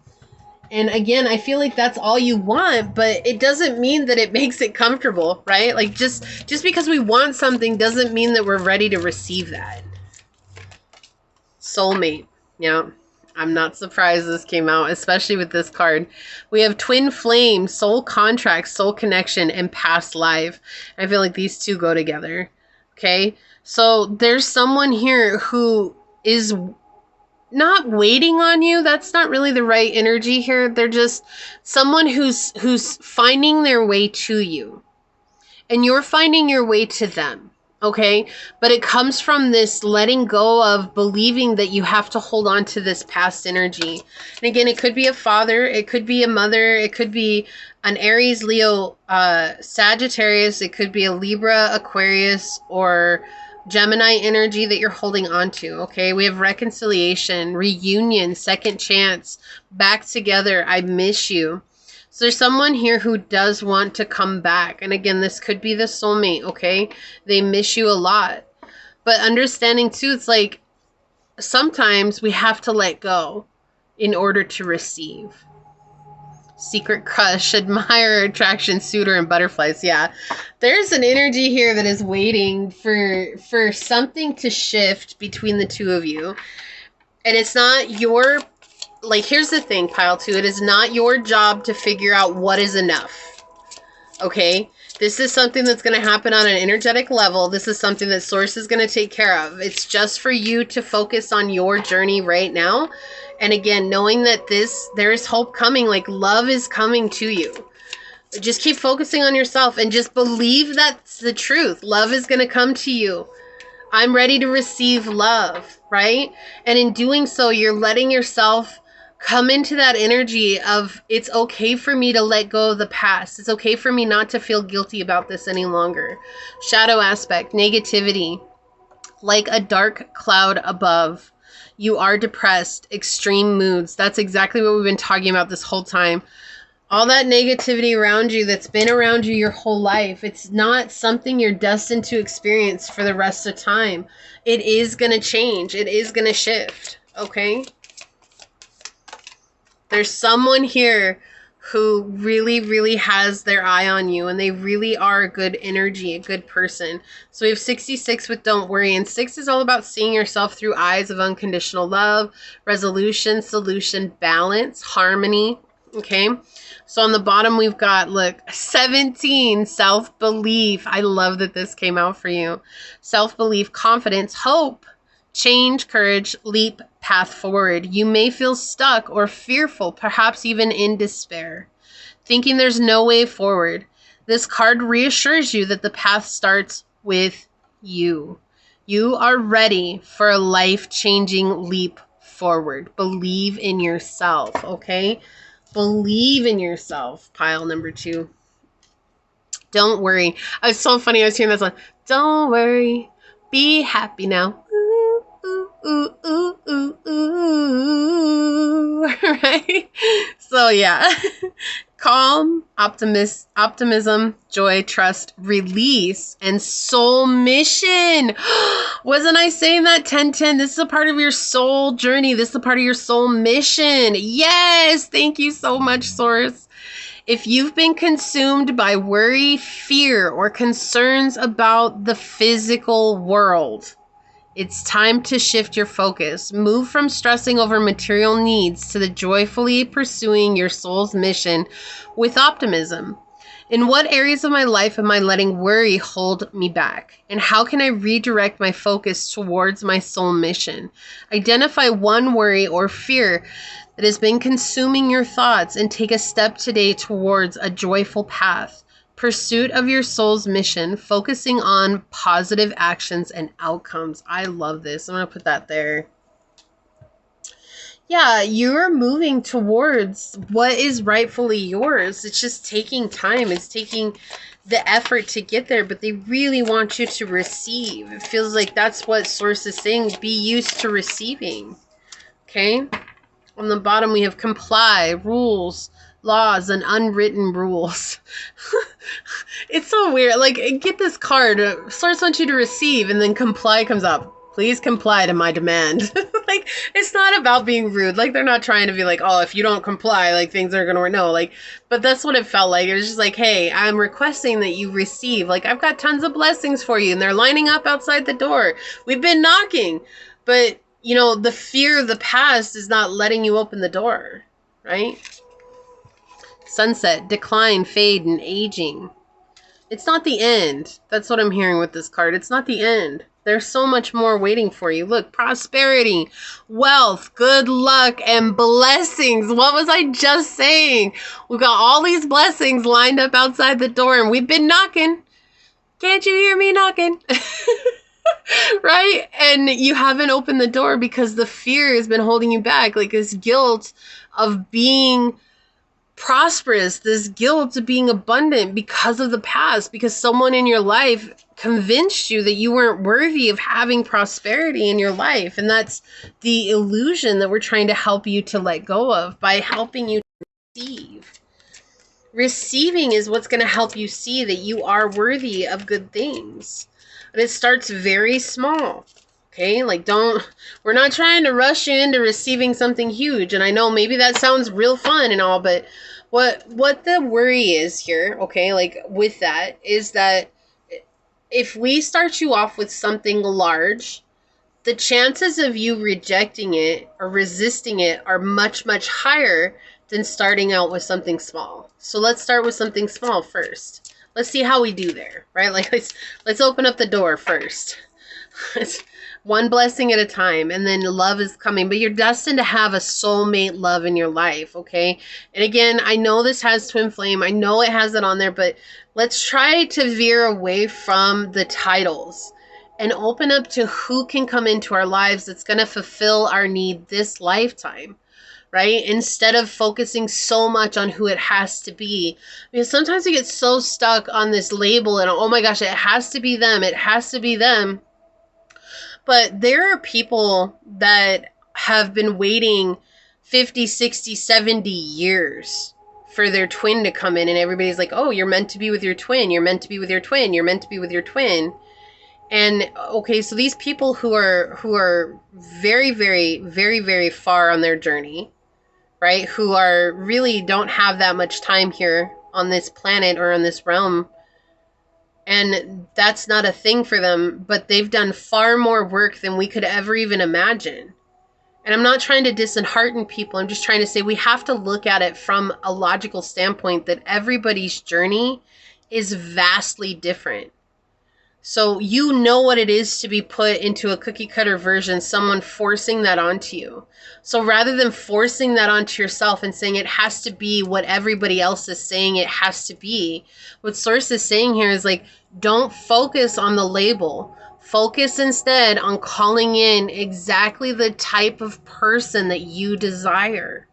Right? Someone who's respectful, who's honorable, who's committed, who's consistent, who's willing to grow spiritually with me, who's willing to build a life together. Let's not focus on a person. Let's focus on the traits and the characteristics that you're desiring. And that's far more important than the label. And that's what we need to remind ourselves on the spiritual community. Okay. And I know not everybody's going to agree with that, and that's fine. The more that you get triggered by that, the more that's where healing needs to occur, right? And so that's that reminder that if there's a trigger there, that's where healing it needs to be.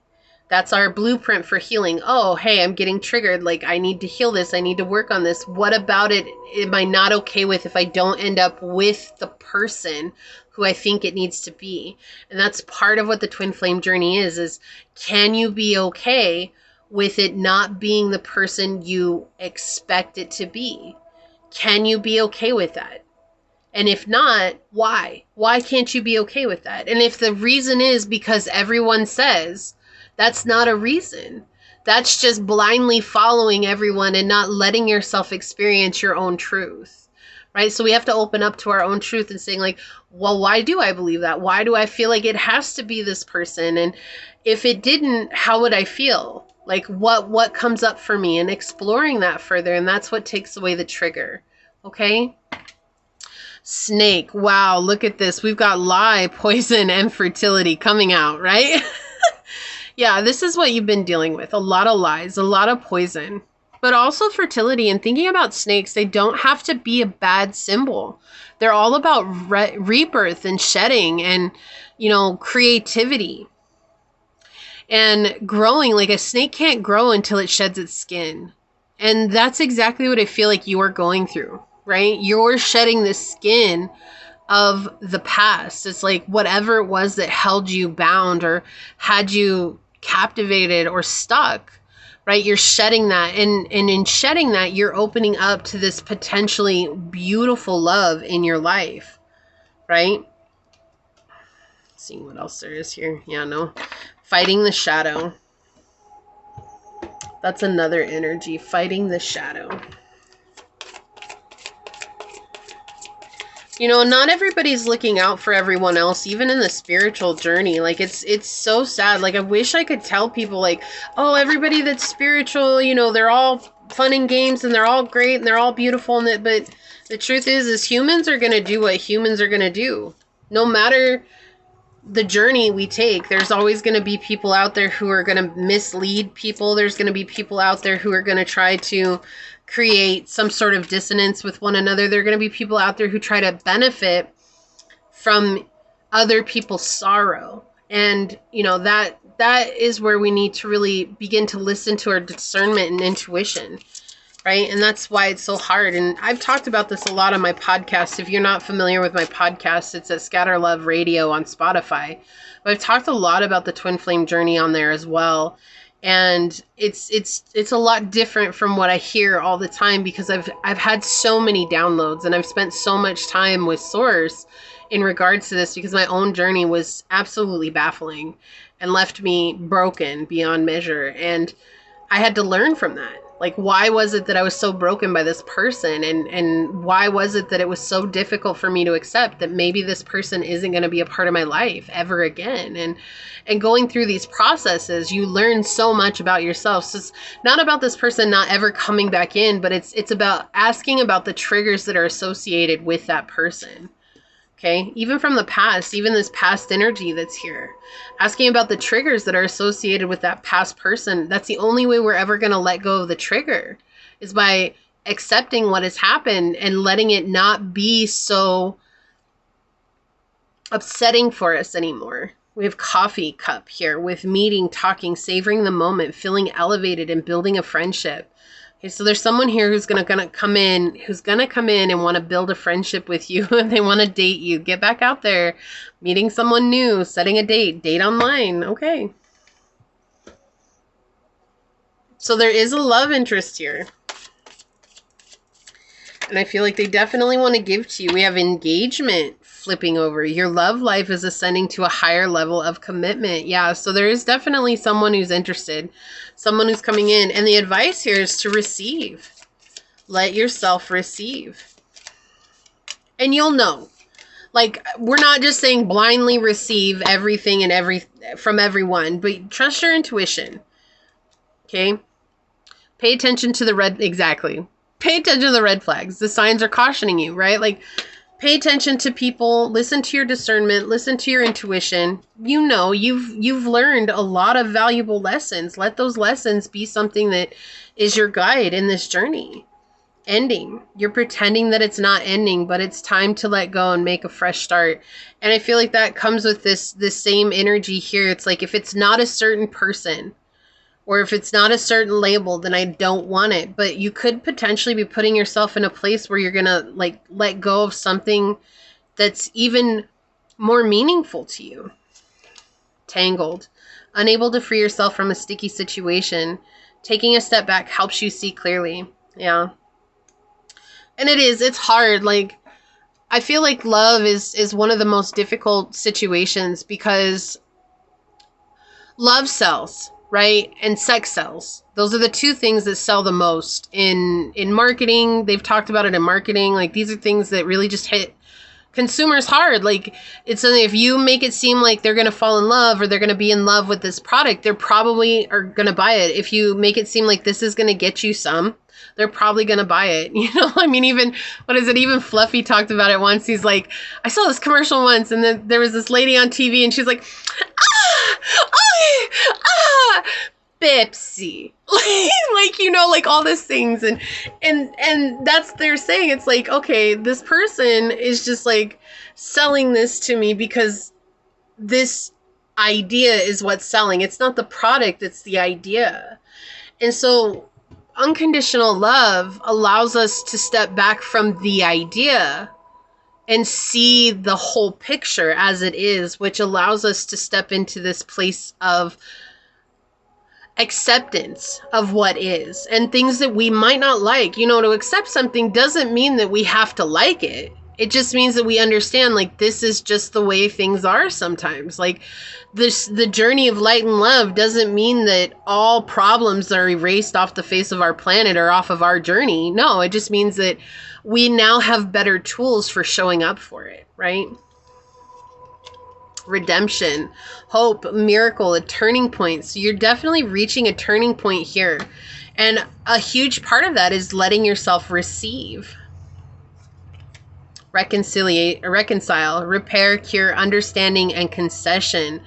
Understanding is the one that's really, really sticking out for me here, right? It's like understanding and understanding where you're at right now. Divine intervention, serendipity, catalyst, and karma, clearing out karmic cycles for good. Okay. And it's not easy doing that. We've got mirror. Look at this, mirroring each other, self-reflection, introspection, and inner wounds. This is what we've been talking about this whole time. In fact, I really remember bringing that up early on in your in the reading, is like, you know, like if you're attracting a narcissist, how am I exhibiting that energy myself? And it's not about you being a narcissist yourself, but it's about the ideas that you're giving out there. Like, am I exalting someone? Am I putting them up on a pedestal instead of seeing that we're all human and we're all on this journey together? No one is better or worse than another person. Everybody's just different, right? And so that's that energy of mirroring coming through.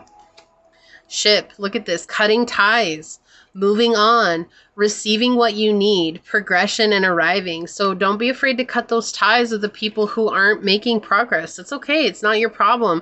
It's not your business, and it's not your responsibility to make others choose the path of light and love. That's up to you to focus on yourself. This could be the one. You've already met the romantic partner you seek, okay? And you deserve love. You are lovable. This is so powerful coming through as the last card. It's just showing, it's like you could have already met the one, right? Again, we were talking about that earlier. Not getting so attached to that though, but really focusing on this, like, you are lovable. You sexy beast, you. You are so lovable. I hope you understand that. So let's go ahead and check out your archetype card from the Wild Unknown Archetypes. I'm going to read this from the book. Wow, look at this. I love this for you. Look, the snake. Yes. Yes. I love that. The snake. And look, it's like a death, a rebirth. I'm going to leave this out. I don't really feel like this is talking about lie and poison. I feel like this is saying, like, through the lies and the poison that you've experienced in your life, you're now this fertile being that is growing and experiencing things anew. And look at this jewel in his head here. opening up your psychic abilities. Like, if you hadn't have gone through all of this, your psychic abilities wouldn't have developed in the way that they are. And 10 is a very powerful number for you. And 10 is all about bearing the fruit of our effort, right? Like, we planted the seed and now it's grown into the tree and it's bearing the fruit, and the fruit is ripe. And in some cases, it's even falling off the branches so that we can enjoy it, right? And that's exactly where you're at. You're enjoying that. So you're making progress. Allow yourself to receive. You've done so much, pile 2. So much. So this is the samurai, the soldier, the advocate. Says, without a true purpose, manifesto, or oath, the warrior is lost. What do you stand for? What are you willing to rise in the name of? Write it out. Be careful, as the warrior implies war. The two go hand in hand. Those who defeat others are strong. Those who defeat themselves are mighty. Those who defeat others are strong. Those who defeat themselves are mighty. That's a powerful statement. It says, we often envision the warrior as an armed figure with a sword in hand, moving blindly toward battle, yet the deeper aspects of this archetype bring us face to face with death itself. The warrior stands precariously at the edge of life and death, trusting the eternal to guide the sword's blade. The warrior's work requires presence, alignment, and purpose. If and when the warrior loses its center, meaninglessness, confrontations, and violence are their default response. When this card appears, it is important to question the battle at hand. Wow. What was I saying? It's important to question where, like, so many questions came out for you. This is so synchronistic. It is likely a great one with deep roots and long-standing tensions. The actions you take will stay with you long after the dust settles, so choose wisely, brave one. As you draw your sword, realign with the eternal wisdom within, then surrender to the battle. When in light, it's fierce, clarity, purposeful action, resolve, resilience. When dark, threat, savagery, abandoning mission, and values. To go deeper, study the Tao Te Ching, chapter 68, and the Bhagavad Gita. Yeah. So you've gone to battle and you've made it out, and now it's time for you to move on. And that's that rebirth, right? That's that energy of rebirth coming through. You've done a lot, pile number 2, and you've been through a lot. And so the advice here is to let yourself receive, right? This feels like that alignment with the rainbow here. It feels like you allowing yourself to face the shadow and to understand yourself deeper because you're facing the shadow and you're not afraid to look at that part of yourself. That's how we shed that skin, right? I love this reading. This is a very deep reading, very powerful. I'm honored to be able to do this for you.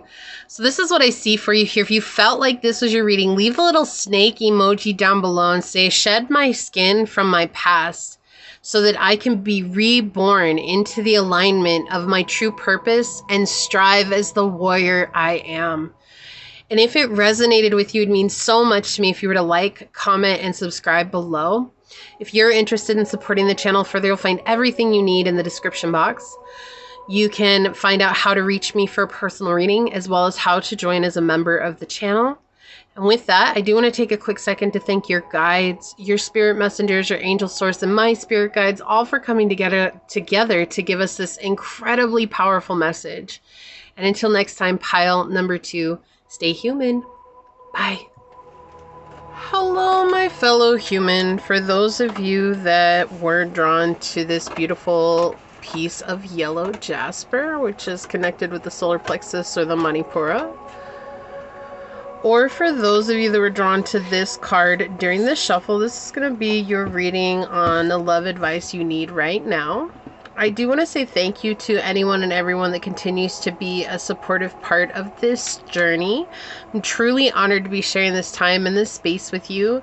And for anyone that is new here, welcome. This is that reminder that we're all here sharing this human experience together, and that this is a safe space to show up as your highest, most aligned, loving, authentic self, And should these messages happen to resonate with you, it would mean so much to me if you were to like, comment, and subscribe below. With that being said, we're going to go ahead and hop to it and find out what your message is.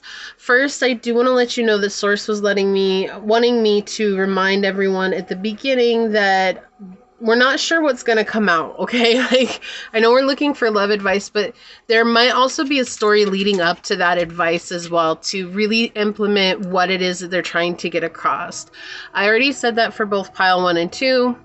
It came out a little bit different for all of them, but this is what Source wanted me to say before I started your reading. So let's go ahead and hop to it. Source, what is the love advice that pile number 3 needs right now? Source, what is the love advice that pile number 3 needs? What would you like to share with them? What is the love advice that pile number 3 needs, Source? Okay, so we've got the 4th house, Pisces energy, and Mercury.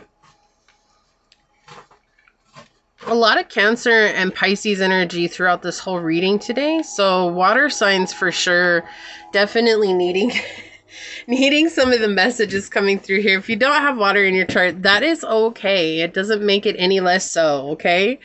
So this is definitely about focusing on the truth about your childhood wounds. I feel like for you, pile 3, there's a lot that you don't remember from your childhood. Like, there may be huge spaces of time that are just gone. Like, it's not like it was good or bad. It just doesn't exist. There's just nothing there. It's like, I don't remember the time when I was 5. Like, I don't, like, people might be telling you stories about what you did when you were younger, and you're like, really? I did that? Like, it just empty spaces for you. And I feel like a lot of that has to do with because of wearing rose-colored glasses. Okay, like, it's like, I don't want to paint anybody in a bad light. So instead of painting them in a bad light, it's just easier to forget the things that happened to me that were traumatic, the things that weighed heavy on my heart, rather than to paint people in a bad light. I do feel like you, pile 3, are an incredibly sensitive soul, and there's nothing wrong with that.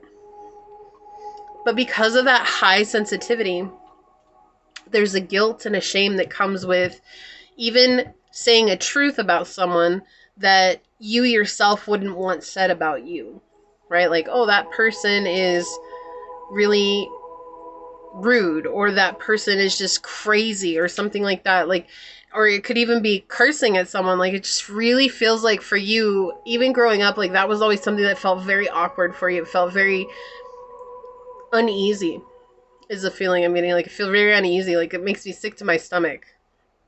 I don't want to do that. Like, I don't want to put someone down. But also, that very same energy is something that created a lot of very difficult relationships for you. And it's like, I feel like if you left a friendship, or if a friendship was dissolved, or like a partnership or a love relationship was dissolved, or even a family situationship was dissolved, and you both went your separate ways, like, and people might have asked you what went on, I feel like you're the person who doesn't say anything, while the other person badmouths you and says all these crazy things about you, and you might acknowledge that that's what they're doing, but to you, it's just like, I just don't want to paint anybody in a bad light, so it's easier for me not to say anything.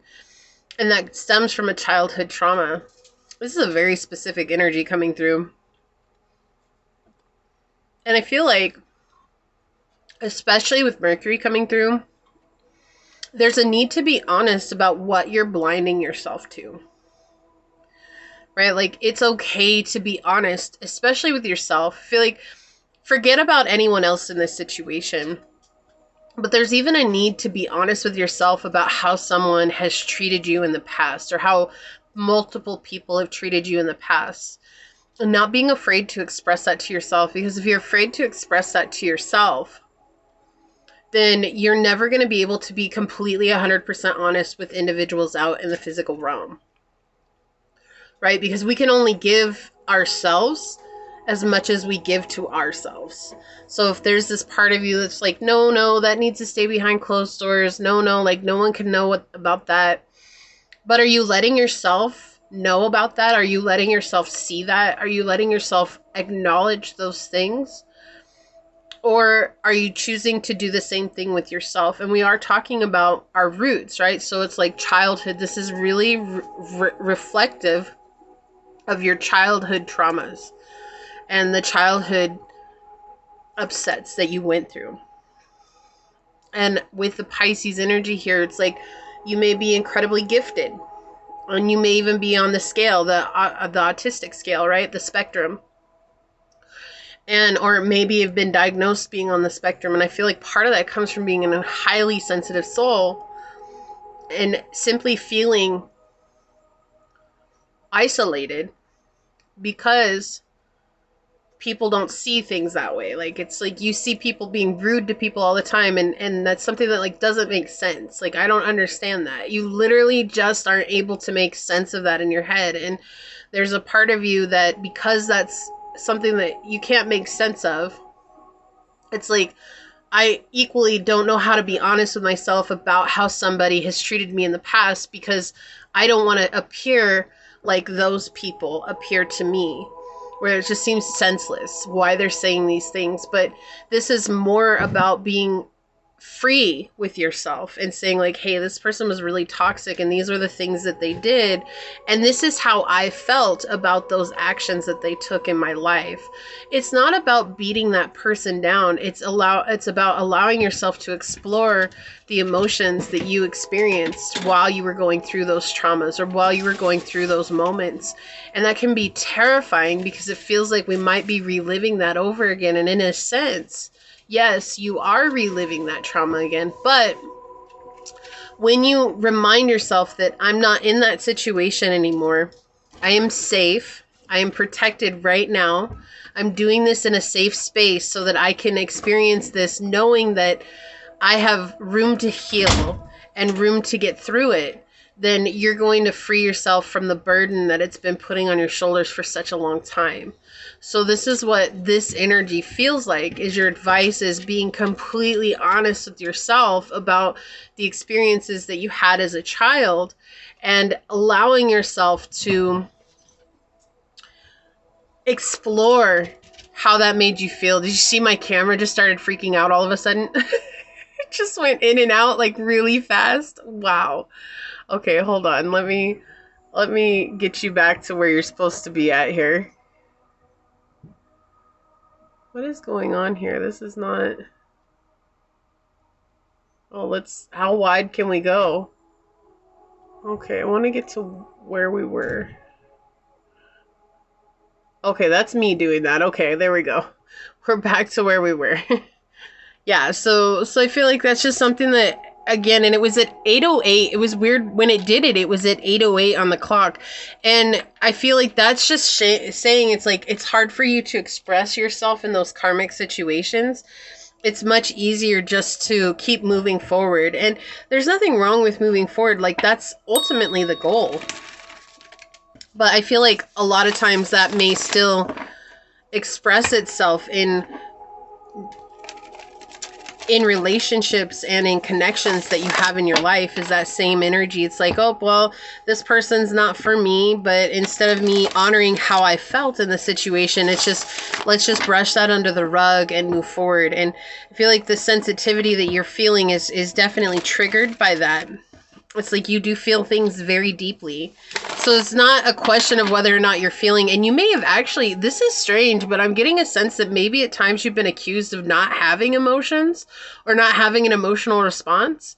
And it seems strange because I feel like it's actually very far from the truth, because for you, I'm getting the sense you do feel things incredibly deep from your heart and from your soul, but it's like because you can't comprehend the chaos that ensues when people aren't willing to, talk things out, or they're coming from a very, almost like a temper tantrum. It's like you're not able to grasp onto what that means. And it's not that you're ignorant of it or anything. It's just that it's not on your spectrum, right? It's not in your field of vision. And it's okay. Like, that's okay. It doesn't need to be on your field of vision, but it doesn't mean that you don't feel things. You very much do feel things. In fact, I feel like you feel things much deeper than the average person does. And that's why it seems strange that someone would tell you that, but it's because they're expecting trauma. And I feel like you're coming from a place of like, yes, you've had trauma, but it's coming from a place of sincerity. There we go. That's what we're trying to get at. Okay, so Source, what is the love advice for pile number 3? Oh, okay. This one, then this one. Thank you, Source. What is the love advice for pile number 3? Thank you, Source. On the bottom of the deck, yeah, the 4 of Cups in the reverse. Cancer energy. Emotional instability.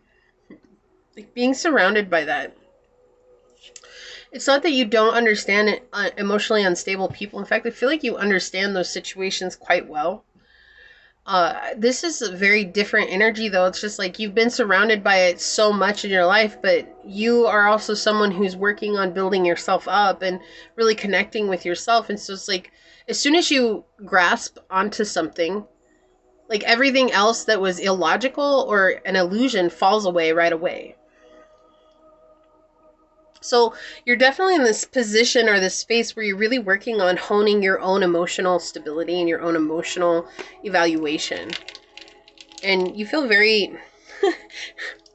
It's interesting because connecting with your energy feels very stoic, is the energy that they're telling me. Very stoic, yeah. But also, like, it's...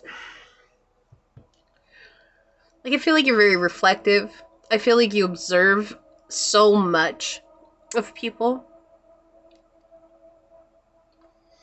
It's a very profound energy. It's a very deep energy that's coming in. It's just very big and spacious. And I feel like you're not very quick to act on things. Like, you very much take things in, and in taking things in, you're observing things, and then you make decisions based on that. Yeah. Oh, look at this. 4, 4, and 4 together. All in the reverse.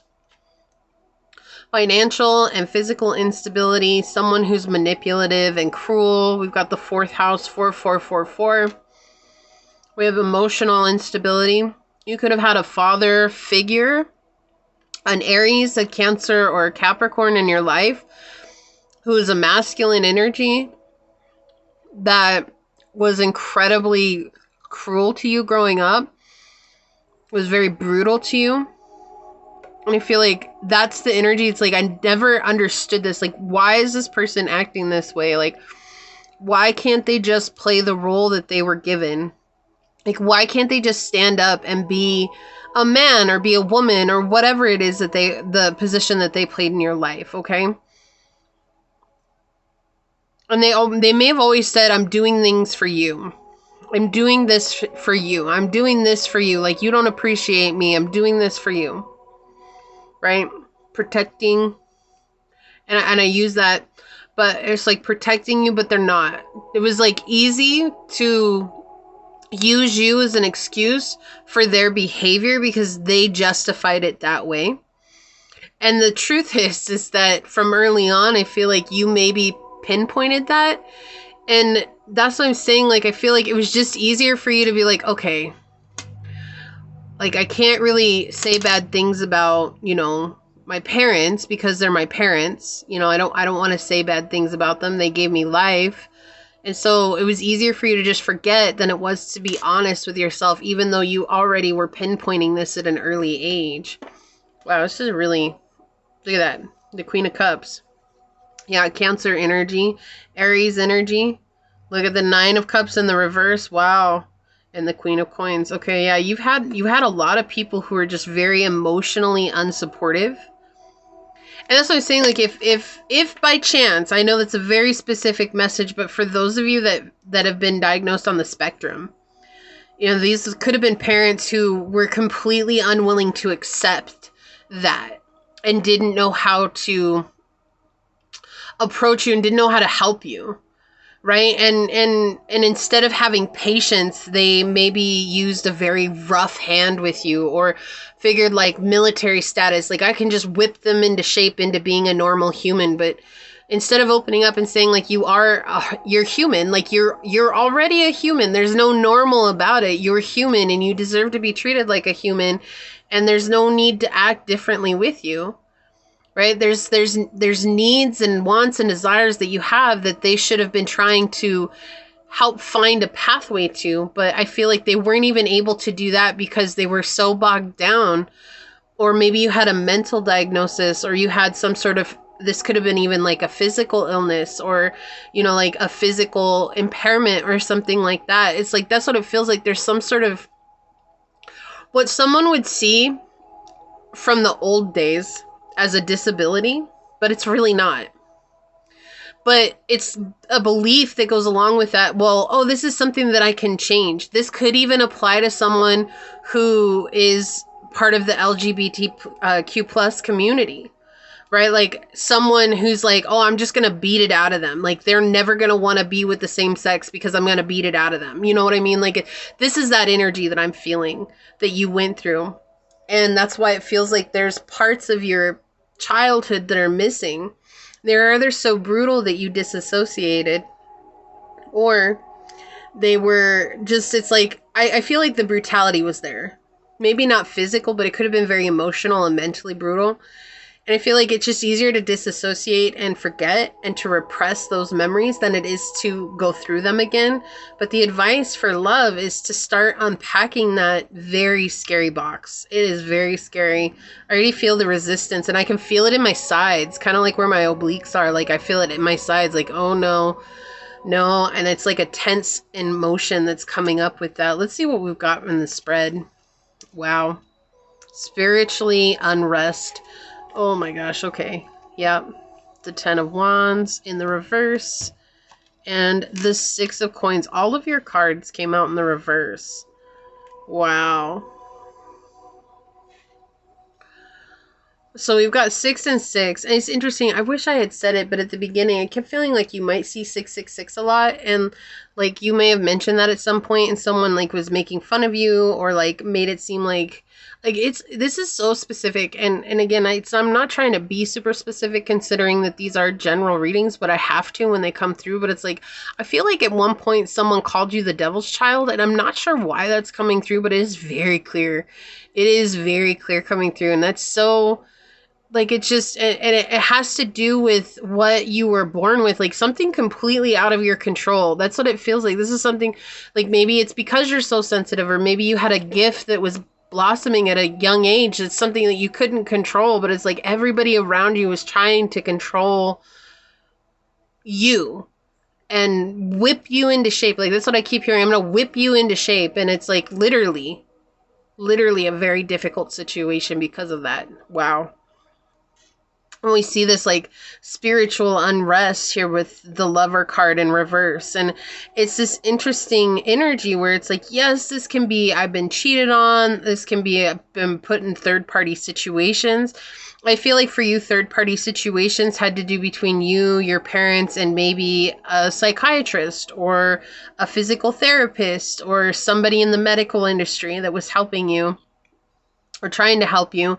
And through that, it was like there was a lot of influence from your parents on this person. And so it was always like 3 people ganged up against you. That's what I'm really feeling with this Lover card. This is a very, very intense reading already. And then with the 10 of Wands in the reverse is like responsibilities that were placed on you that were never your responsibility to begin with, right? And that would be a responsibility that somebody places on you. It's like, I'm gonna make you go to all these things so that you can fix yourself. And it's like, it feels like whatever this has to do with, it's not something that can be fixed because it's not broken to begin with. It's just something that is, right? There is no fixing something that just simply is, right? Like it just, instead it needs to be accepted, loved, and cherished, and cultivated with compassion, and you know, like, but I feel like you never received that because people here were feeling like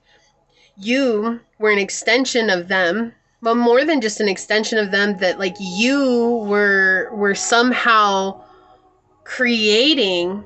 I don't like this energy. I'm sorry. I'm so sorry. If this is resonating with you, let me just say I am so sorry that you had to experience this. No one deserves to go through something like this. Okay? No one does. This is okay. Let me take a drink. Had some really crazy readings lately.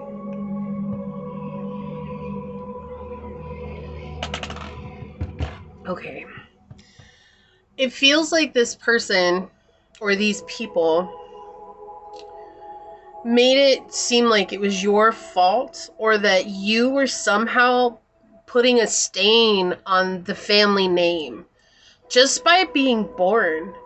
Like, you being born was somehow your fault, but it's like, the logic there doesn't make any sense, right? It's not like you asked your parents to go and do the hanky-panky without protection so that suddenly you would be here. Like, it's, I'm sure, right? Like, it's that's just, the logic behind it makes no sense, but it doesn't mean that they didn't own their responsibility in this situation with you. And I feel like that's why there's a huge period of your life where there's a lot of repression and a lot of hidden emotions and a lot of things that feel very dangerous. Yeah, and a lot of things that make you feel very like incapable of speaking the truth to yourself. And it's like, if I were to unpack those things, there's this almost like energy that's like I would literally cease to exist, because it would mean that I would have to say something bad about people that I don't want to say bad things about. But I feel like none of these people who are involved in this when you were younger, none of them saved your emotions. None of them went out of their way to make sure that you were okay. None of them made sure that you were doing the best that you could. And this has impacted love for you. Feel like you almost feel like you're never going to be worthy of love, or like there's something that you have to fix within yourself in order to be loved. But that's not true. You are lovable in this moment, and you deserve love right now. And the only way to unpack that is to begin loving yourself and seeing that part of yourself, which is so much easier said than done. And I understand that. But if we don't make a step forward, we'll always be stuck in this energy. And so it's like, making a step forward is by being completely honest with yourself. Mercury energy is at play here, and it would be very vital for you to understand where your Mercury is and what's in your Mercury, and begin unpacking that for yourself so you can kind of start seeing things. You're like understanding where your 10th house and your 6th house is, as well as your 4th house, and you can maybe unpack a lot of the things, like seeing the shadow aspects coming through and at play. But I feel like the thing is here is that Source is trying to remind you of how strong you are. That there's this energy of resignation to it. It's like, nope, it's already over with. It's done. It's put in a closet. Like, I don't want to face that. Like, I don't want that to come back, because that's going to make me feel XYZ. And Source is saying, like, that's exactly what we need to do to release this. We have to sit with this emotion and give yourself that love and give yourself that acceptance that, like, I can't change the past, which you already have, but it's not even a surrender here. This is a literal resignation to it. And there's a difference between surrendering and resigning to situations in our lives. When we're resigning, we're letting the resistance win. When we surrender, we let Source come in and guide us through very uncomfortable changes, right? And that's exactly what this feels like here. It's like, I don't want to change because I'm scared, because unpacking that doesn't feel good. And so this is allowing yourself to unpack that. And I feel like maybe you have had situations where someone has betrayed you really, really badly in a love relationship. You had some relationships where everyone put everything on you. Like, maybe you were taking care of people. Maybe you were paying all the bills and no one supported you. You had people who only wanted you for the material things that you could offer them, or even the physical, right? Like physical connection that you could offer them. And having this emotional instability in life has just played out in a lot of different ways. You keep hearing, I'm ready to riot. I don't know why that's coming through, but I just heard that so loud. I'm ready to riot. Interesting.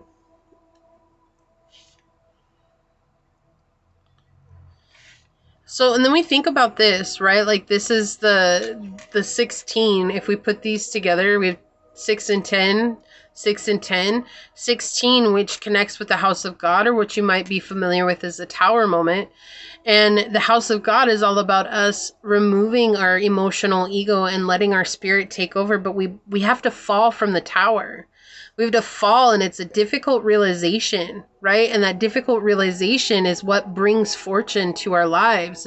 It's letting ourselves experience that. And when we let ourselves experience that, we let ourselves be free from the monotony and free from the cage that's been placed around us.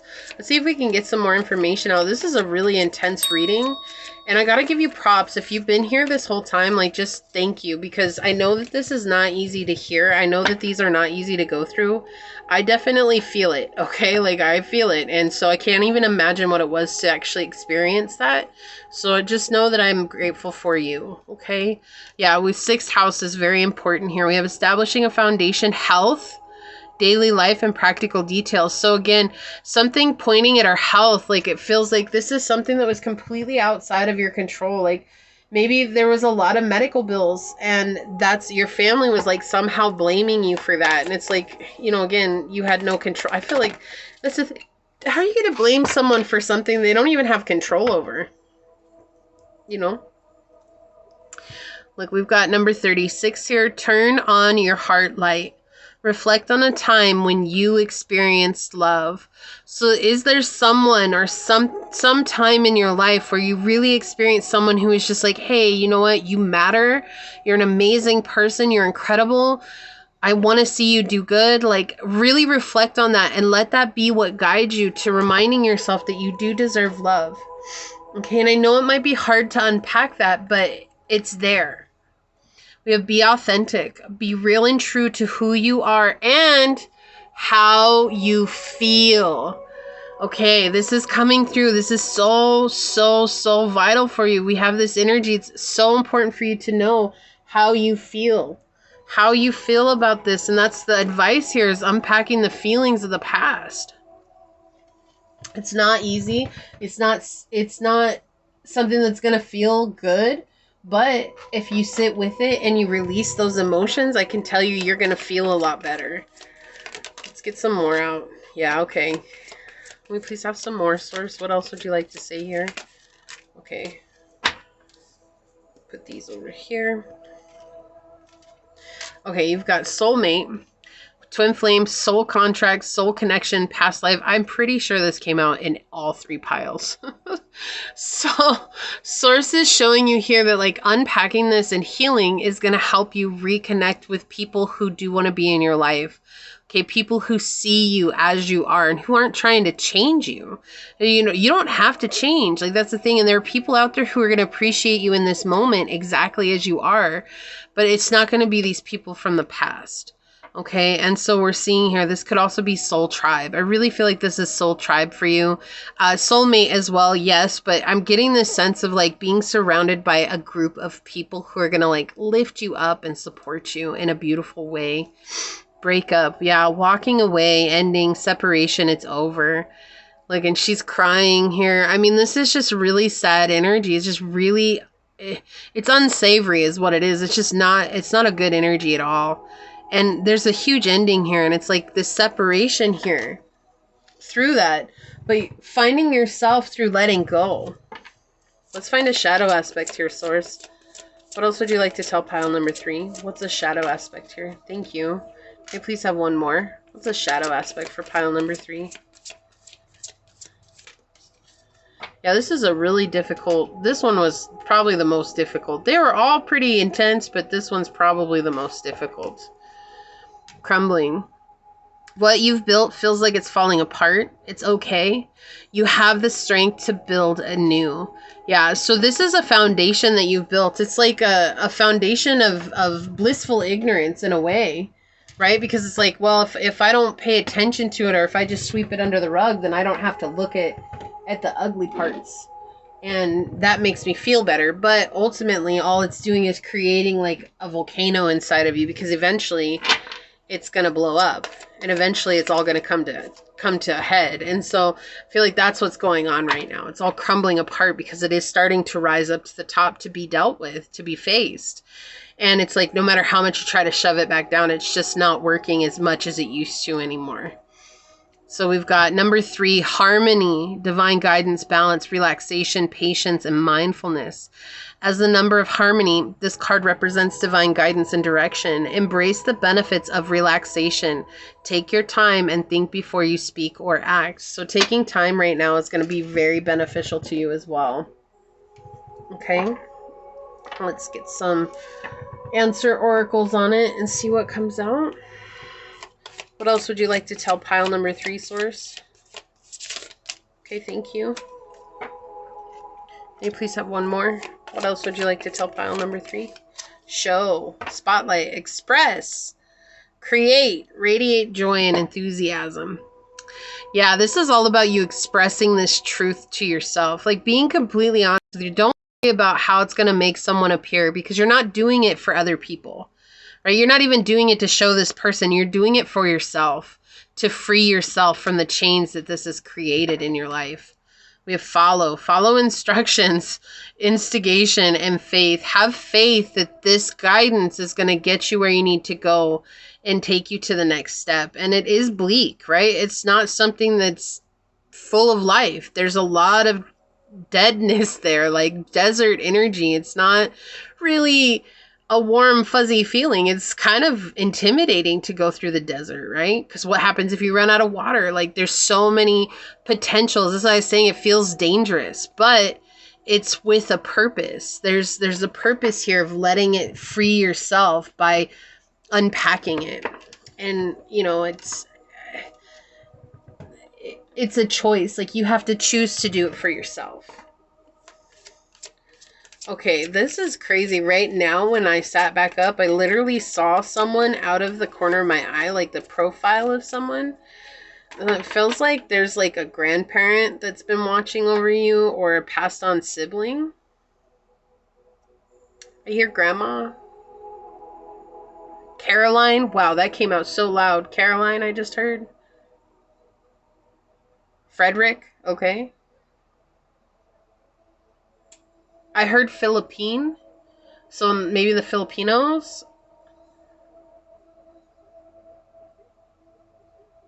Cancer is coming through, so maybe they were a Cancer. They passed away from cancer. Something about their front tooth, a gold tooth. I just heard like their front left tooth, the big tooth, was a gold tooth.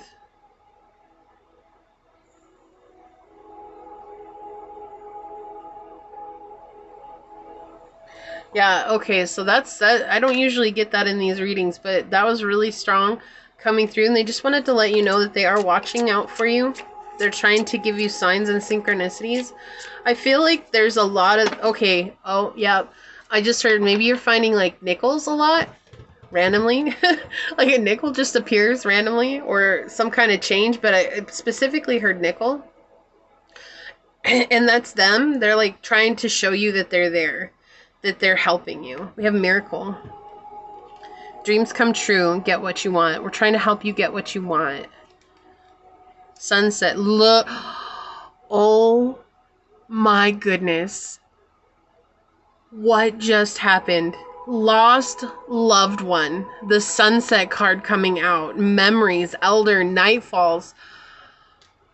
This is like the beloved dead energy, right? Like that's a deck that I have, but this is that energy. It's like someone from beyond coming through. That's this energy. Lost loved one. I can't right now. Like that was so strong. And then we have run away, get away, keep away, give up. This is that energy that I was feeling, that resignation. Like this is you. It's like running away. You don't feel like you're running away from it, but you are. And that giving up, that's that resignation. And they're saying, don't run away. Don't run away. We want you to get everything that you want. We want you to have everything that you desire in life. And we're helping guiding you. Okay? Wow. That was so strong. Something about maybe you used to watch sunsets with them, or maybe they lived by the ocean. Look at this. Divine intervention, serendipity, catalyst, and karma. Oh my goodness. This is so powerful. Whoa, I feel this reading. I can feel it. This is, wow. Thank you so much. Whoever came through for this pile, thank you so much for watching out for them. They deserve to have this person, this energy in their life. Thank you. What else would you like to tell pile number 3?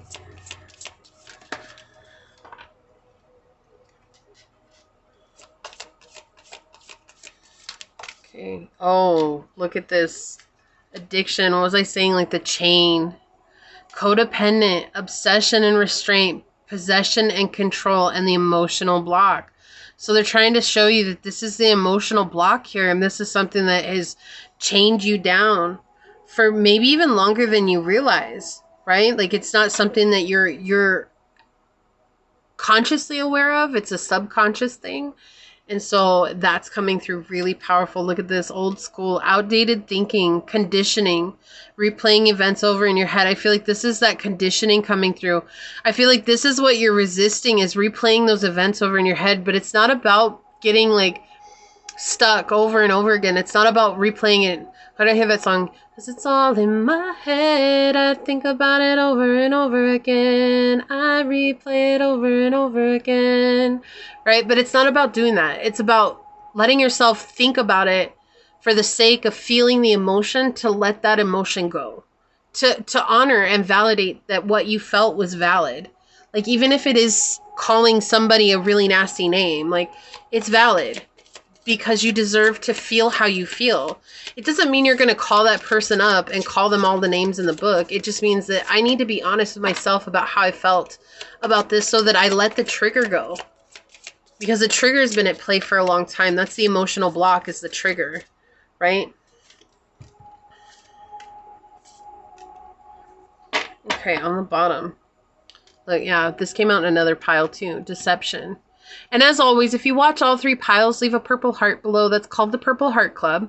It's for those of you that spend the entire reading with me. And if you spent this whole reading with me, like, wow, thank you so much. I appreciate it. I know what that means. And just say I made it. So I just want to remind you. But we have someone who's wearing a false self mask in this relationship. Yeah, so there's someone here who's not being honest. And I feel like that's the thing. Like, you knew that from early on. Like, that's not news to you. I don't feel like that's like me saying that is news to you. I don't feel like that's like, oh, I can't believe someone's being a false, jerk here. Like, no, I feel like the candle, I didn't even know when it went out. I feel like they're saying, like, you recognize the deception early on, but now it's time for you to be honest with yourself about it. Look, Venus, give and receive love, find value and see beauty. Okay, you're a pearl in the making. What's that song? Sounds like love making pearls, and I've got all the time in the world. I think that's a Boyzone song, I think. All the time in the world. Yeah, so it's like you've got time. Like, there's no rushing this. No one's trying to force you into doing this as quickly as possible. Just we're trying to help you take that first step. Okay, like the sun. I can't self-express. To express yourself is key here, and embody truth. Yeah, that's it. This is the key to your healing. This is the key to you overcoming this emotional block. This is the advice they're trying to give you. And it's like, it's not just source. There's someone here who's coming through very, very strongly in this reading.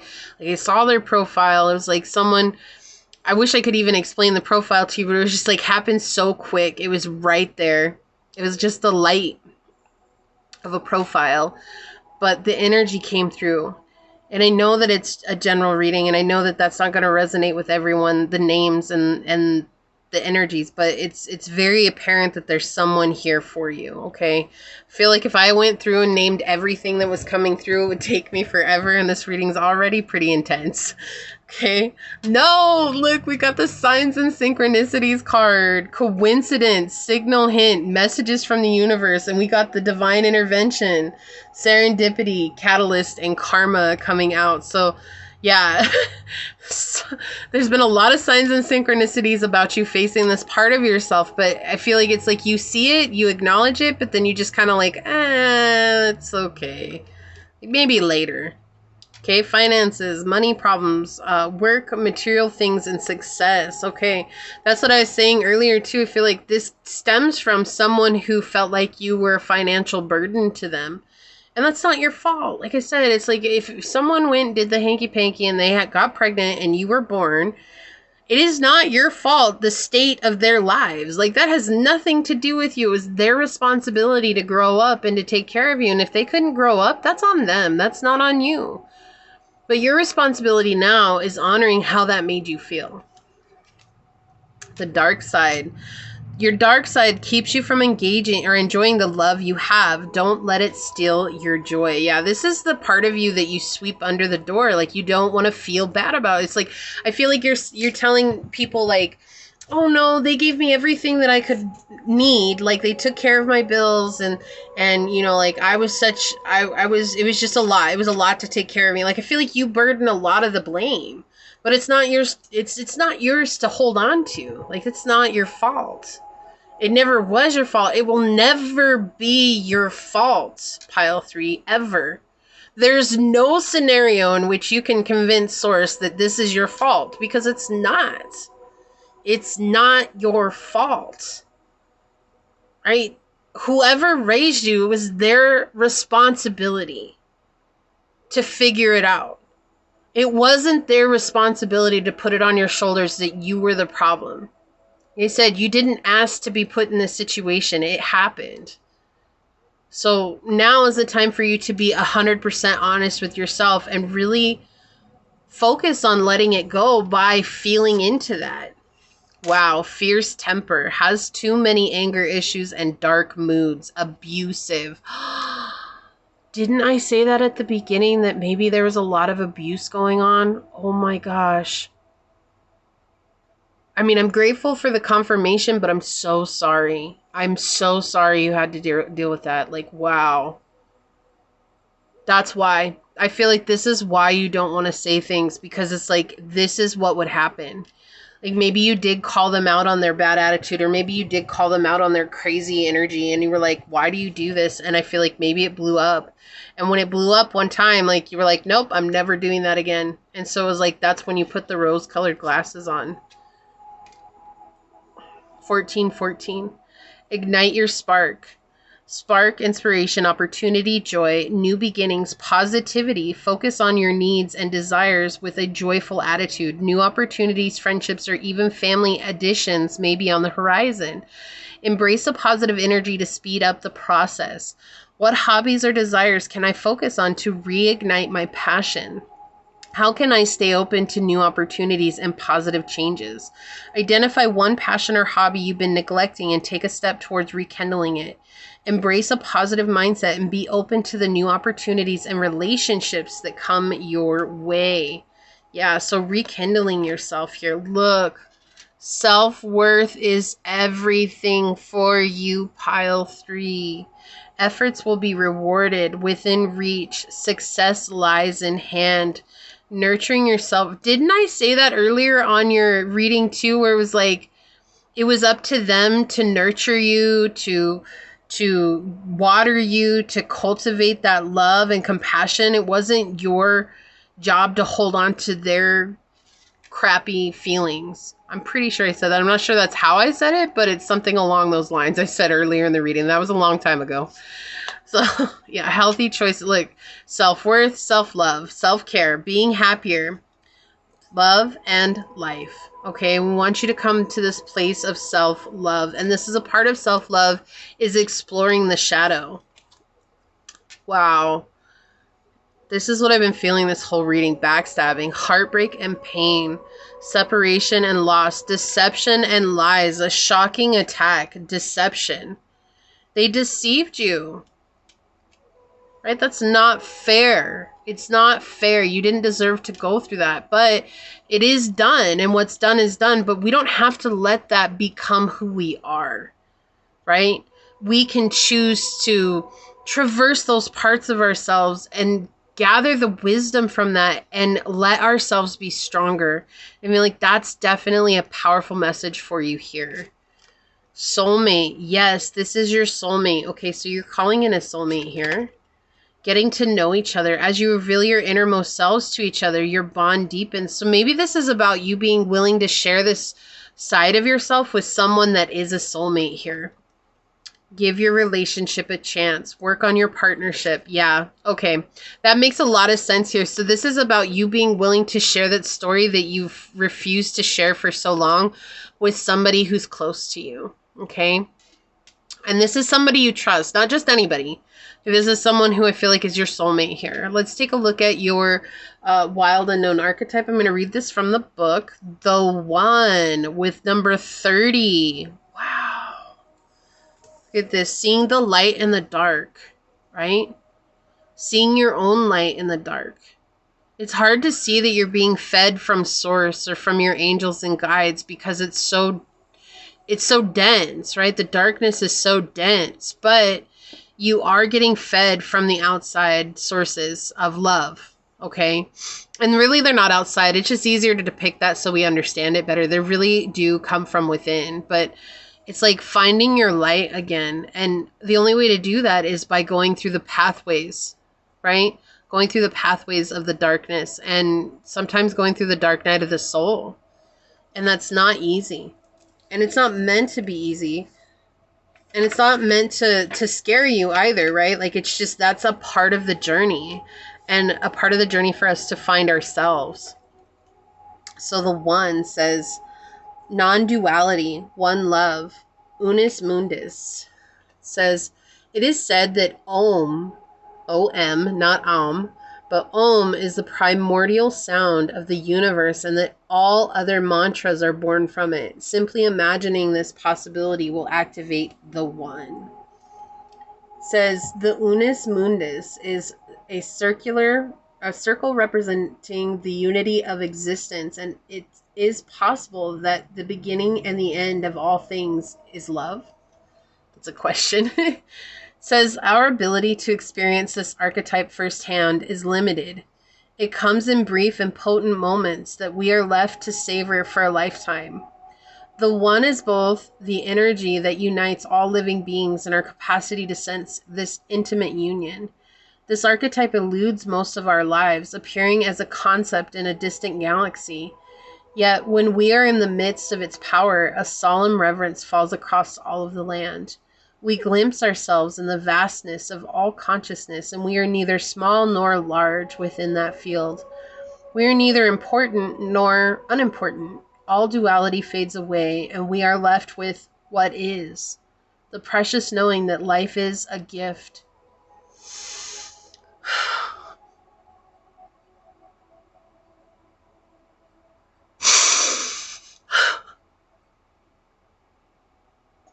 Just a second.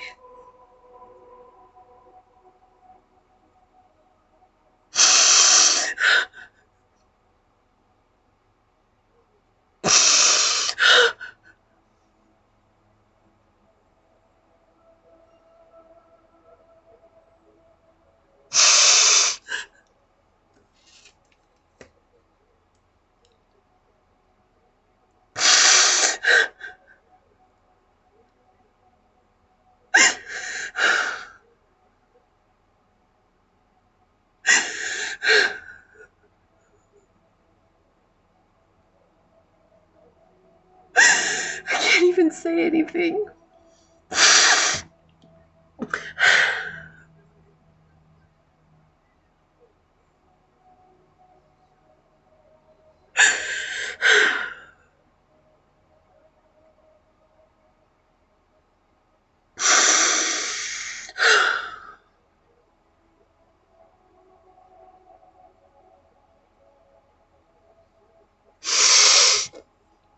I'm sorry. That was really intense.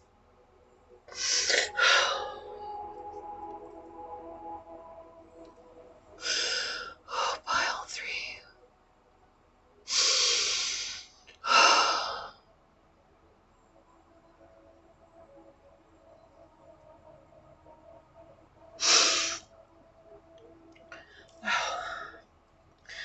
There's still more to read. It's not much, but... Ooh. Oh, I felt that. Oh, I felt that. Okay.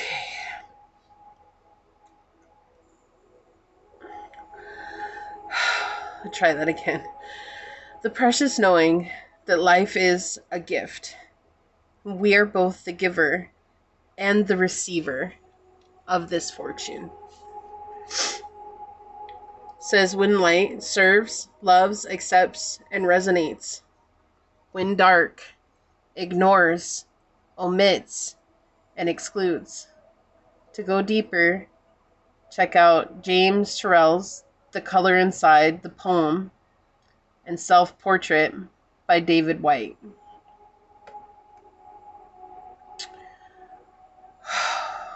Wow, pile 3.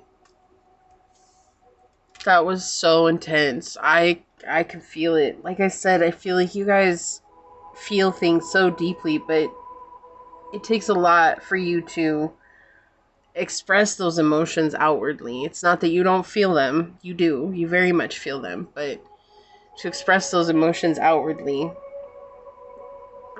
there's a lot of factors that go into why it feels like you can't. And I feel like that's why the message or the advice is for you to start to explore the feelings that you had as a child so that you can begin to express those emotions out in this realm. Because to always hide from the emotions themselves creates a situation where you deny yourself the experience of both the joyful and the sad. And you become almost numb to it. And that's not a good match for your energy, because your energy is so deep. You deserve to feel everything.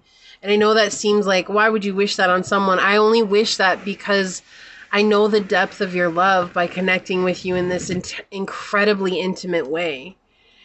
And you deserve to feel that type of love that you have that resides within your soul.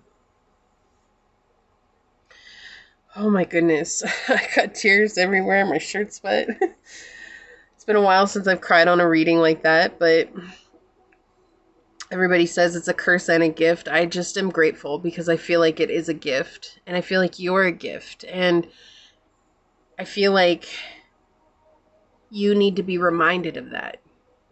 You are exactly as you're meant to be, and that's the beauty of it. And I'm truly honored that you spent this time with me and that I got to connect with you in this way. So this is what I see here for you. If you felt like this was your reading, is there a sunset emoji? Leave a little sunset emoji down below and say, I am the gift. I am the precious fortune. And I deserve to experience the love that I have that is within my soul on this physical plane. And if it resonated with you, pile number 3, it would mean so much to me if you were to like, comment, and subscribe below. And if you're interested in supporting the channel further, check out the description box. You'll find out how to reach me for a personal reading, as well as how to join as a member of the channel. With that, I do want to give a shout out and say thank you to your angels, your guides, your spirit messengers, source, my spirit guides, as well as whomever it was that came through in the reading today. I love you, pile 3. Here's a big energetic hug for you. You are so, so incredible. You are valuable, you are worthy, and you are deserving of love, okay? And with that, I'm going to go ahead and get out of here. But until next time, pile number 3, stay human. Bye.